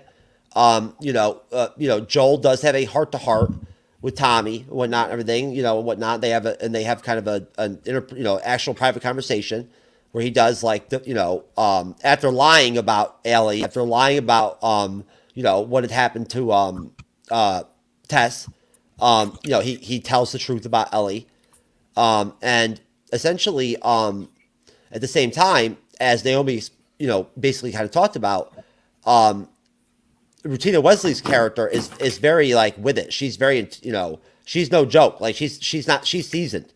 So she was suspect about Joel and Ellie from jump. She could tell something was going on with Ellie. Something was off. Something wasn't right or something like that, or something was something suspicious about the whole situation. And so at that point, she explains through their tour and whatnot and everything that they have a democratically elected council that they rotate or something like that or whatever and whatnot. They live a communal, communistic, commie type, societal type little township, which is whatever. That's how they do it. They have electricity. They have a pretty well set up spot. And she basically, and they explain very quickly that they don't fuck around, they don't want anybody up in there, right? You know what I'm saying? So so if you cross any lines with them, they just kill you, right? And they lay dead bodies around by the river and whatnot and everything and whatnot, because that's they let people know what's up. This is what's up we do. So basically at that point, I don't know. Maria has kind of a short bit of dialogue with Elliot, where basically tries to give her some advice and talks about cutting her hair or whatever. Ellie gets to go to the movies, and essentially Joel has kind of an attitude, says some things to Tommy that Tommy doesn't like about the whole pregnancy thing. It ends up as, kind of as we've already, Naomi's mentioned it, and I think Renee did too, or Jasmine, I can't remember. It ends up in a situation where we do see, and I thought this was actually really interesting. Joel breaks down and actually shows vulnerability for the first time with Tommy. He breaks down completely and actually cries, right? He almost releases whatever he's been bottling up or whatever and whatnot with Ellie, expresses it all out to him that he's losing it. He's weak, he says. I'm weak. Right, I'm scared, right? I'm literally scared. I'm afraid, which I think is probably not normal he's not used to that. That's a unique experience for him to be afraid, right, of anything. I don't think he's the kind of guy that normally would ever be much scared of much, besides She-Hulk. But either way, at the end of the day, which I don't blame him, but I thought that was a powerful moment. I did. And, I certainly would be happy to have any of you address that, go to you, address that without question. But I also really appreciated the fact that when he did ask Tommy to take on the burden from him, right, off his shoulders and whatnot and everything, because he couldn't do it. I can't do it, right? Even though Tommy said, I'm out, this is a dangerous area, the truck we're talking about to go to this, Firefly base that he knows where it's at in Colorado and whatnot and everything. He does just decide right there. There's no bullshit. He doesn't reject him or whatever and whatnot and everything. He's like, dude, at dawn, I'll take her, right? That's some serious shit right there. And that's some balls, too. And I thought that was very impactful, and it showed a lot about, like, their relationship as brothers. Like, you know what I'm saying, and whatnot and everything. Like, you know, how they really felt about each other. It was wonderful seeing them together, you know, finally. And obviously, I believe we'll see Tommy more in the show, without question. He'll come back. But what we end up with, you know, happening essentially is that when, you know, essentially Tommy does go to, you know, to on horseback at dawn to go take Ellie, it's sweet because Joel basically says, hey, I tried to leave. I was going to steal a horse, but I've just been standing here for 30 minutes, and he loves the girl. Like, you know what I'm saying? He doesn't want to leave her, right? But he's like, I at least had to give you the option. And she says, let's go. You know, whatever. You know what I mean? Like, you know, let's, or whatever. At that point, you know, all we basically end up getting is more interpersonal dialogue, right? And travailing and sort of chatter and whatever between Joel and Ellie. And then all of a sudden, bam, when they get to the Firefly base, it's empty. There's monkeys in the front of it. There's scattered laboratory equipment and medical, you know, accessories and shit all over the place. But there's nobody there. They find a map that basically has mapped all of the Firefly bases across the country, I believe. They kind of are able to understand kind of where the Fireflies maybe would have went. But overall, either way, they hear someone outside talking. Ends up being this group of people out there, like, I guess you'd call them Ravagers from the game or whatever, like Marauders, right? They don't know who they are. And they try to sneak out. One of them attacks Joel. Joel fucking breaks his fucking neck, but he gets stabbed, right? And we end up, you know, Joel, you know, with Ellie basically stepping in and helping Joel get on the horse and shoot back and defend him. And as they, you know, they're trying to take off, they get away. As they're on the horse trekking, right after that, Joel passes out and lays down, and Ellie's basically like, look, I can't do this. Joel, you have to wake up. Begs him to wake up. Because she can't do it on her own. She doesn't know what to do. She can't fix him. She can't heal him. Right? Whatever. Now, that's basically the rest of the episode from there. That's it. That's where it goes down. I'll start with you, Cyberneticshark. Feel free. Pick apart whatever you want out of that. Take as much time as you want. Right? And just have at it, man. And then I'll go around and do the same thing with everybody else. So, I mean, I guess I really don't have much to say about the end of this episode and the whole situation at the compound. But basically, I found it very interesting. I thought it was interesting how Joel was trying to get Tommy to take it, and then all of a sudden, at the end, he ends up deciding to do it. I thought it was kind of contradictory of itself, like why you made such a big deal, and then all of a sudden, you're just going to do it. I just thought that was unnecessary, but I get it. It's drama. It's what they do to make you, you know, want to watch and stuff like that. But I thought it was still very interesting. Like I said, I'm not a huge fan of Rutina Weasley. I thought the whole time I was watching her, I felt she was trying to talk like Eartha Kitt. How she sounded just like Eartha Kitt for some odd reason to me. And, you know, Eartha Kitt was an amazing actress and singer. And so I was kind of like, why is she talking like Eartha Kitt? Like, it was very kind of like robotic sounding how she was talking. And that's kind of how Eartha Kitt kind of talked. She was very like, yes, darling, and stuff like that. You know, so it was very, I thought it was very funny how she was talking. But I didn't think her performance was anything that great. And I just didn't feel she added anything to the episode or for this character. And, like, I thought it was interesting when they get to the, you know, to where the Fireflies are supposed to be and it's empty and the monkeys and stuff. I was like cracking up. I was like, monkeys? I'm like, holy crap. Where did the monkeys come from? And I'm like watching them run around and stuff. I was like, ooh, this is fun. And I thought it was a nice way to kind of to end the episode, giving us kind of like that, like, oh, what's going on here? What's going to happen? Stuff like that. And so when Joel gets attacked by the baseball bat, the fractured baseball bat, we were kind of like, oh, that's nothing. He gets stabbed a little bit, but of course he gets stabbed in his right side, which is where all the organs are. So, like, his chance of survival there, it's it's pretty. It's okay. It's kind of good. I mean, if you were playing the video game, you probably would have died. But I like how they left it on a cliffhanger in the TV show, showing him falling over at the end there, and you can see how Bella Ramsey's character there is very emotional stuff, and I thought that really kind of showed her her acting chops a little bit. But that fight sequence, I thought when he's fighting that guy, I thought it was pretty weak. I didn't think it was very well choreographed or not much to it. It was very simple, and I was really surprised they didn't make it a bigger type of little battle there. But being so close to the end of the episode, I can see why. But overall, a decent ending to the episode, and I thought it was interesting how he left things with his brother, and I'm looking forward to seeing what happens further on after, this ending of this episode, leaving us kind of on the cliffhanger. Joel is like kind of how I was when I was younger, when I played sports and whatnot and everything. But he's actually big, and I wasn't big. He's just really fucking man strong, right? Like, you know what I'm saying? Like, he may not look fucking ripped or whatever and whatnot, but he's man strong to where he can just manhandle motherfuckers when he wants to. That's what he does. He can just manhandle you if he wants, and he can punch people and kill them and shit and whatnot. He's got that in him. So he's just a violent motherfucker. That's why it was so short like that and whatnot. He don't play around. He's there to kill. He's trying to kill you. He's not trying to dance around and box and shit and whatnot. He wants to kill you. That's his goal. So that's why that shit was so quick. It's that simple. He's efficient at what he does. But yeah, I get where you're going though, Cyber. Jasmine.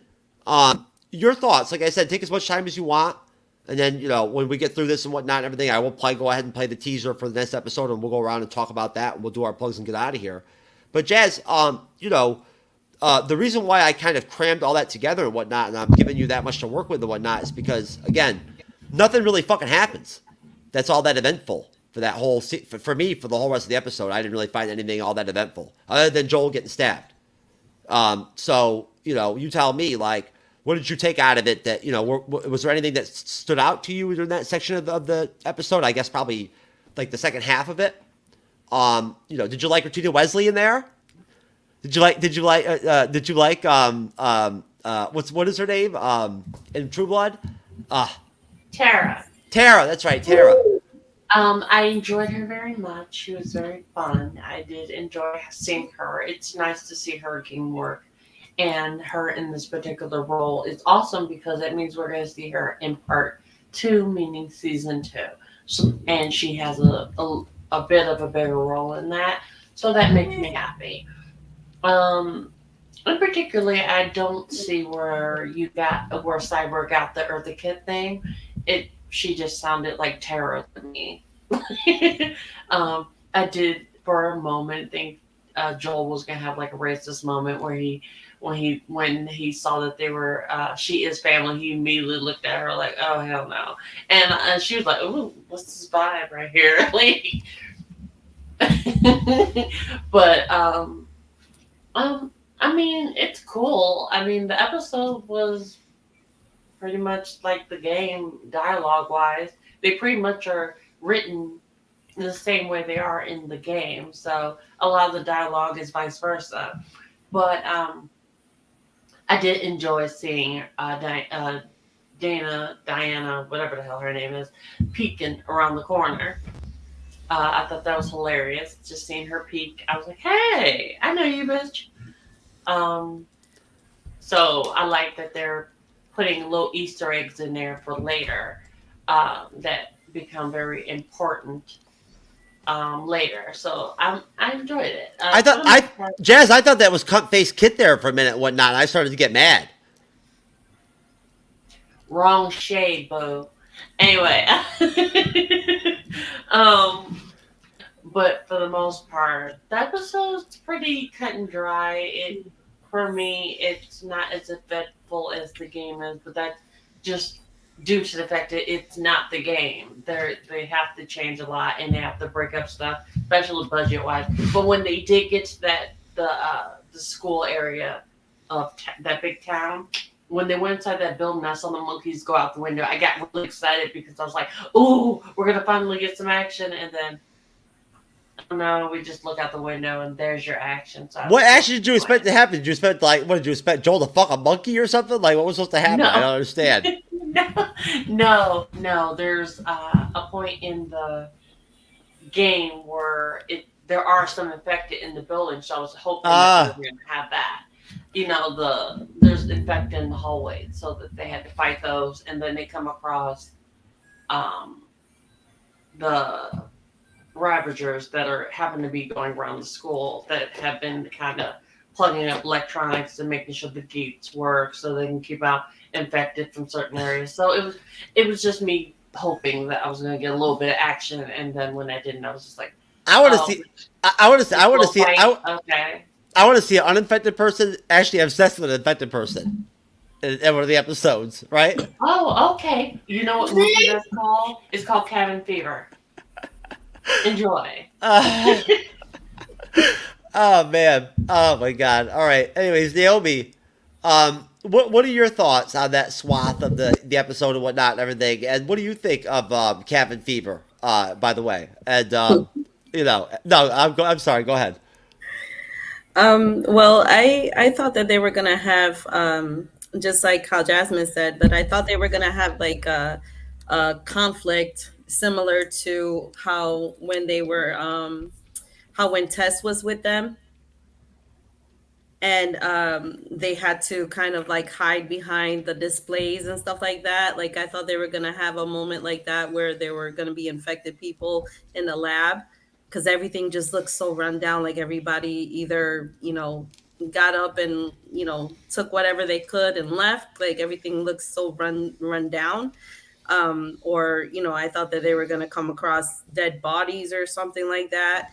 When I saw the monkeys and I thought of Outbreak, I thought they were probably going to get attacked at least by the monkeys or something, but that really didn't happen either. So, it, like you said, aside from Joel getting stabbed at the end, like nothing really eventful happened in that scene. So it was kind of like hyping me up also for something to happen that didn't happen. So yeah, I hear you. And you know what? Outbreak is a dope ass movie. I watched it last year for the first time in like I don't even know. Who knows? I don't know, 18 years or some shit. Were you like me watching it in the middle of the pandemic? I don't know. No, it still stands up. It's not good. It's still really good. I'm telling you. Yeah. Dustin Hoffman is fucking great in that movie. Right? He really is. He's great. And Thor's mom, what's her name? What's the actress's name? Renee Russo. Renee Russo. Yeah, she's great. No, I'm good. Renee, I'm going to go to you, and then I'm going to go to Johnny Fuent. Renee, what did you get? I guess is there anything that stood out to you? Anything you wanted to talk about that comes out of that? Section of the episode and whatnot, anything poignant that you found or anything that kind of maybe, I guess, I don't know, you felt did stand out to you that was impactful that maybe we didn't talk about? Well, yeah, I agree. I think this is where they just didn't handle the dramatic tension well enough. I mean, I think it could have been done even with all the dialogue and everything, but I think what they're really doing here is they're setting up this town, Jackson, Wyoming, as a future place where we're going to go back to, because here you have finally you've got this group of people who have managed to come to live together with some cooperation, but they're not fighting each other, they're not killing each other, they're trying to grow food. They apparently had enough people with the expertise to go out and get the hydroelectric plant back up and running. So they got electric lights. I mean, they have some semblance of normality to their lives. So I thought that was very interesting. And of course, there's the thing about they made a point of it well, we're communists, what else are they going to be? I mean, capitalism is dead, is gone. There are no more rich people. We don't have to worry about that. It's only proletariat now. Now, and the post-apocalyptic society, left and right doesn't make much of a fucking difference. No, it's not. Like you said, politics are gone. But the only politics are what's left is survive. That's it. Just make it till next day. So that's yeah, right. I thought that was very interesting and whatnot, and it kind of reminded me. And if you'll turn to your Bibles to Acts of the Apostles 4, chapter 4, 32 through 35. All the believers were one in heart and mind. No one claimed that any of their possessions was their own, but they shared everything they had. So that's where that's going. That's the kind of communism they have. It's not Karl Marx communism. It's just this community. Just they have to share, or they have to fight. That's their choice. So they have chosen to share. Most definitely. Johnny Fuent, my friend, what was your take on that second half of the episode? I thought it was really good because, I mean, like I said, the one thing I looked forward to was how they were going to build up the town because, like I said, everything is going to be through part 2.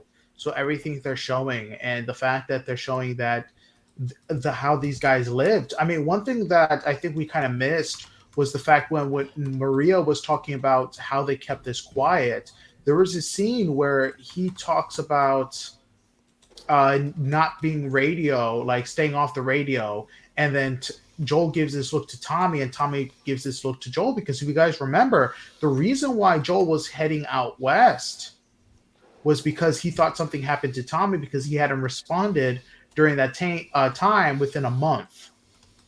So they were talking about it, and I think one of the biggest things that kind of made Joel resent Tommy for a little bit was the fact that he never said anything about the town that he'd been living in for a while. One thing I also loved was that they kind of showed how Ellie lived differently in the QZ than these guys are doing. Especially that scene where she was reading that diary and says, "Was this all that there was? Skirts, boys, football." Football. Joel tells they're talking about football, and Joel's telling. And I thought that was really cute. That was a great little like deal, and whatnot, everything. One thing about when they were at the university, I already knew what was going to come, and like I said, listening to their podcast, they didn't have a lot of time to work with, so I doubted they were going to add in the basement scene, but just the fight, because I mean, remember, realistically, he's older, so this guy trying to get the drop on him, hitting him over with a bat, and it being slow, well, it's not going to be this fantastic battle. You guys got to remember, Joel's old. We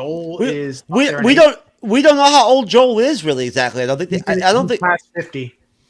Is he? Yeah. Okay. He's past his 50s, and I mean, what? Not getting enough sleep, being on the road, kind of slows you down. You're not on your best. So him getting stabbed like that after just a slow battle makes sense because, like I said, he is older. This isn't just another one of your, he woke up from a great night of sleep. No, he's been on the road traveling, and he was only in that town for what? Mostly a day, at most a day and a half. So he hasn't had to recruit. But like I said, I definitely enjoyed it. I'm definitely looking forward to seeing how they implement Left Behind, which is the next episode. Now, Johnny, really quick, why don't you go ahead and explain what you're talking about with that? Because I think I've mentioned a couple times, folks, about the fact that Left Behind is, I guess, what is it, like an add-on, Johnny? So it was a DLC content. So yes, during the game, when Joel was down, they skipped to when he recovered. With Left Behind, you play as Ellie while he's recovering, and you kind of fill in the gaps with what was happening in between. And not to mention, they also go into how Ellie got her first bite. That's not actually what Left Behind was. Left Behind was the DLC that has to do with her Riley. past. But here's the thing: they also showed what was happening in the mall during that time as well. If you played the DLC, it also goes back and forth with that. You're going back and forth between what was happening between. What was going on between what happened with Riley and what was happening in the real life, because I was playing the DLC and it went back and forth on that. I guess they changed that with the remake of it, because in the remake of the first part 1, you're just going straight there, right? Okay. Hey, Johnny, you got to take off, bruh? Yeah, I'm gonna have to take off. It's already getting a little late. Hey, you know what? Well, listen. Let me pull you up real quick and whatnot and everything. I honestly, to tell you the truth, I don't think I have my TikTok. I don't think I have TikTok. I don't think I'm logged in on my actual Google Chrome, unfortunately, on my MacBook Pro. But I can pick up. You want me to pull up your Twitter? I mean, you listen to Amazon or Google Music, right? Yeah, you want me to pull up your podcast? Yeah, pull up the podcast. I'm on. Like I said, I'm on all the podcasts. What is it? Your podcast is called what again, Johnny? Is it Fuent Chat with Johnny Fuent. That's right. Fuent Chat with Johnny Fuent. That's right, and it's right here. Yep. No, but go ahead, sir. Go ahead and talk about the podcast, whatnot, everything. Talk about your TikTok. Talk about your Twitter. Yeah, and I'll pull it up. So if you guys liked what I talk about comics. I talk about TV shows, movies, and everything that's happening with video games as well. So if you guys like what you hear, please check it out. I update my podcast every Sunday. But yeah, please check it out. I'm going to be talking about the upcoming games, especially off the grid. It's going to be one of the biggest topics I'll talk about with Neil Durkamp directing it. And he actually did District 9, Elysium, and Chappie, if you guys really like that.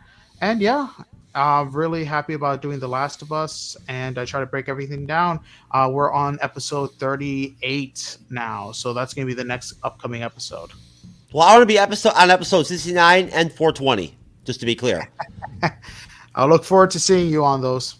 Hey, you know what? Honestly, Johnny, I don't give a shit which episode you put me on, bruh. I'll just be humbled and happy to be a part of any one of them. All right. Well, I'll talk to you guys later. All right, Johnny. Take care, brother. All right. Bye.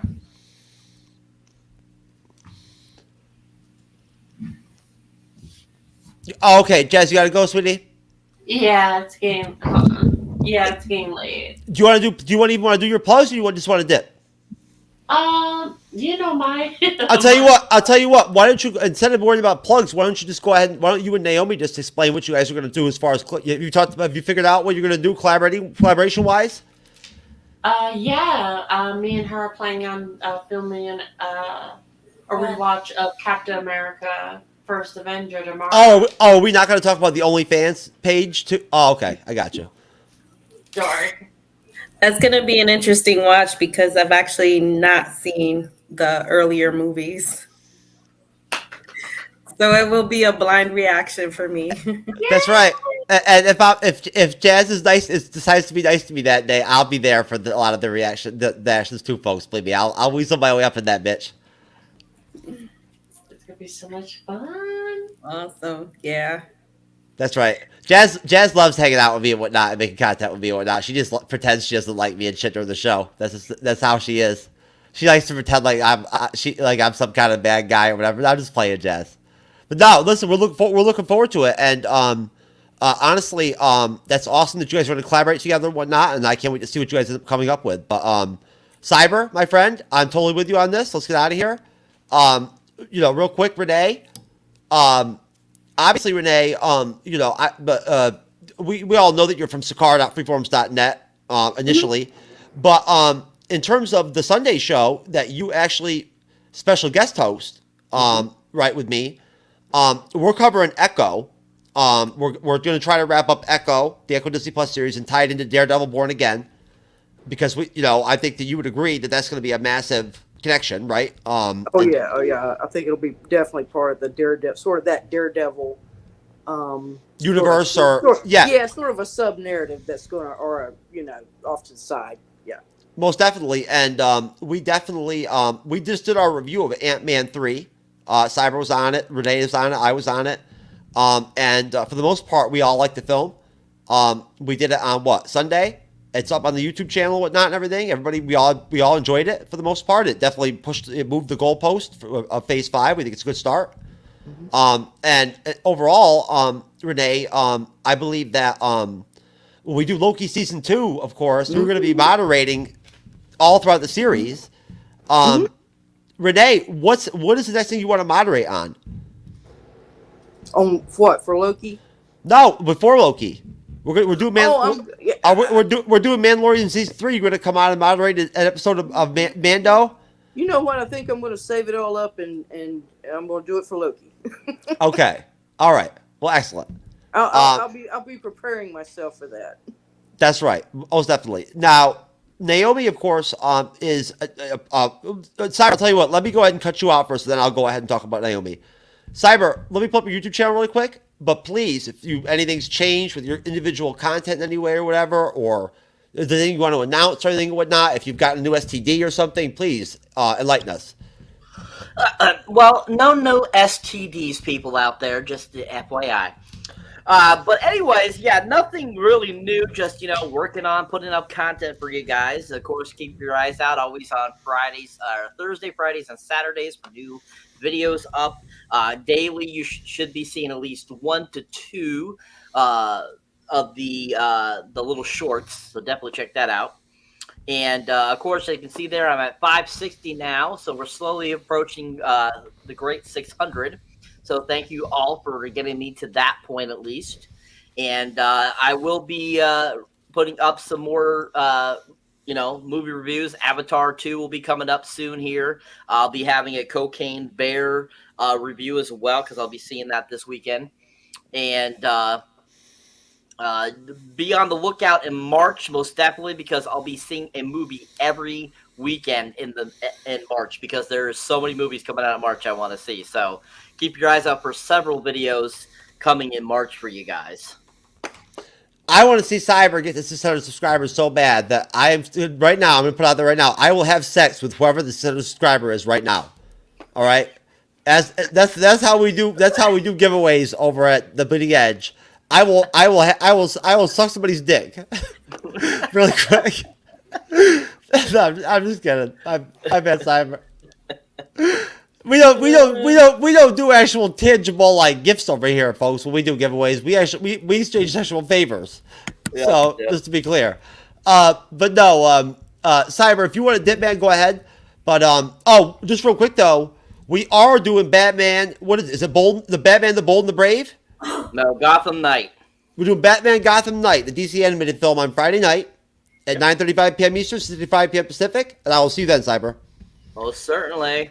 Right? Oh, and also the Free 5 o'clock special on Thursday. Yeah. Yep, that too. All right, brother. All right. Later. Peace. So, Renee, Naomi is now the official, as I mentioned before the show, a legitimate, working for me and us at the MCU'S Bleeding Edge and whatnot, and also part of the team, and going to be guesting with us. And she's a content creator herself. Okay. She has her own YouTube channel. Naomi, what is your YouTube channel called again? It's a recap and react. That's right. Recap new. And react. So I don't really have a whole lot up there right now, but I know. I'm trying to get it going. I know, but you still got a YouTube channel. Yeah. So what is it that you do? Do you look at videos or look at movies and react to them on camera? Yeah, right now I have one that I'm working on doing editing for videos and posting them, just trying to get through the copyright. But yeah, I'm looking to expand it into other shows, maybe movies, probably just random clips on the internet. Okay. I'm Naomi, still not 100% sure what I want to do with it. You should connect with Renee, honestly, to tell you the truth, because if honestly, Renee enjoys film. She does. She has her own particular taste, of course, right? And she is of a different generation than you and I are. But in general, she's actually a really. I mean, I don't know, how she does it, how she's doing a reaction. I'm sure she'll do fine, but she's a good film reviewer.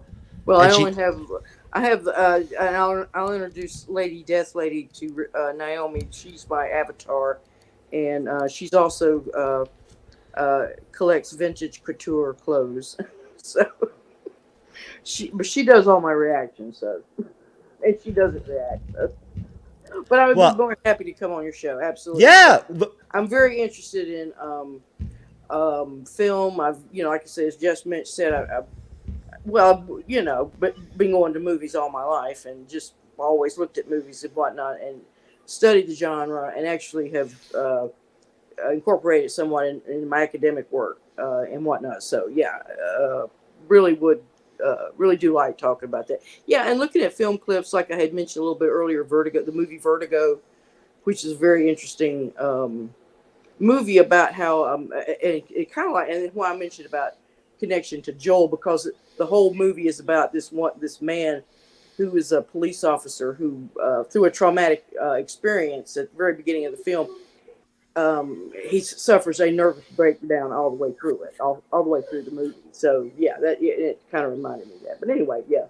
So anyway, good luck on what you're going to do. It sounds very interesting. Oh, and look, she's actually very competent. So I mean, like, we're lucky to have her. Well, yeah, I hope good. That will help you a lot, Jeff. No, I mean, that's what that look. Honestly, you know, Naomi is. We're very lucky to have her. You know, Naomi is very competent. She's a great parent. You know, she's a family woman. Mm-hmm. And she's very communicative with me and whatnot and everything. She always, you know, tries to let me know what's going on and whatnot and everything. And we're happy to have her on the team. You know, she actually is officially, I guess, you know, really like going to be eventually, you know, responsible for a lot of stuff having to do with the production of everything we do. Okay, well, very excellent. Yeah, well, and she's willing to guest on the shows too, and she's already sworn herself on. She's already made her mark on doing Mandalorian season 3 and Secret Invasion with us. Okay. So I'm gonna add her to the T-shirt list, baby. So better get some hangers, bitch. Well, thank you for the opportunity, Jeff. Oh, stop it! I love trading. Trading with you is almost as fun as a 5 o'clock free crack special. You know what I'm saying? It's almost that good, right? It's longer, definitely. Like the at least the enjoyment level is more prolonged than the 5 o'clock free crack special, it being only 3 minutes and 13 seconds. But you know, either way, no, it's wonderful to welcome you, right? And point out this is your first show on the Bleeding Edge, your first time on the panel. Renee, I'm glad that you hung out and stuck around and whatnot and everything, because I think it's wonderful to give you a chance to welcome you and let you know that we're happy to have you on. I'm really glad to have met you and everything and whatnot, and I hope that overall, at the end of the day, no matter what, you always feel like I care about you and I try to treat you fairly, and that you're taken care of from a financial perspective in terms of the output that you put out, right? Which I think that I'll hold that part of the things up. Like, as long as I don't, get to it a crack, we'll have to see. No, Renee, are you, I didn't even tell you, Renee. I'm surprised you're like this. Jeremiah's coming out with us on Sunday. Oh, okay, yeah. I think you told me, you said something about last. Oh, did I? Yeah. Oh, okay, Yeah. all right. Yeah, he's coming on. In your fever, whatever you were going through. Oh, yeah. Well, your infection. Well, I'm feeling better. Well, I'm glad. I know you were feeling rotten last week. No, I'm feeling better, and and we're gonna get out of here, folks. We all had a good time. Thank you to Naomi. Thank you as always to Renee, Loki's mom, for her friendship, for her willing to be the special guest co-host on the Sunday show with me and whatnot every Sunday, so that I have someone reliable there with me to make sure that I don't, talk about anything too intense, or. Say something that gets us kicked off YouTube or something like that, right? I've got to have someone there like that. Yeah, Those kind of, Yeah, absolutely, and yeah. I mean, seriously. But no, folks. And just as a welcoming, as a parting gift to Naomi for her first show. They're going to kill me. I told them to send me a video holding an object and start nodding. Anything is a dildo when you really put your mind to it. There's no such thing as too large or too sharp. Every time you stop to question yourself, I want you to tell yourself, I can, and I will. Naomi, I want you to play that every morning before you start work for the Bleeding Edge, right? To get yourself prepared, right? A little motivation. Yes, right? You can do it, baby. If that chick can put that big-ass water bottle up in herself or whatever, you could do anything. Right? It reminds me of dodgeball. If you can dodge a wrench, you can dodge a ball. That's funny. That's nice. Very nice. All right, Renee. All right, Naomi. I love you guys. Have a all good right. night. Love everybody. Peace out. Bye. Enjoy the rest of February. It's almost March. The year's flying by.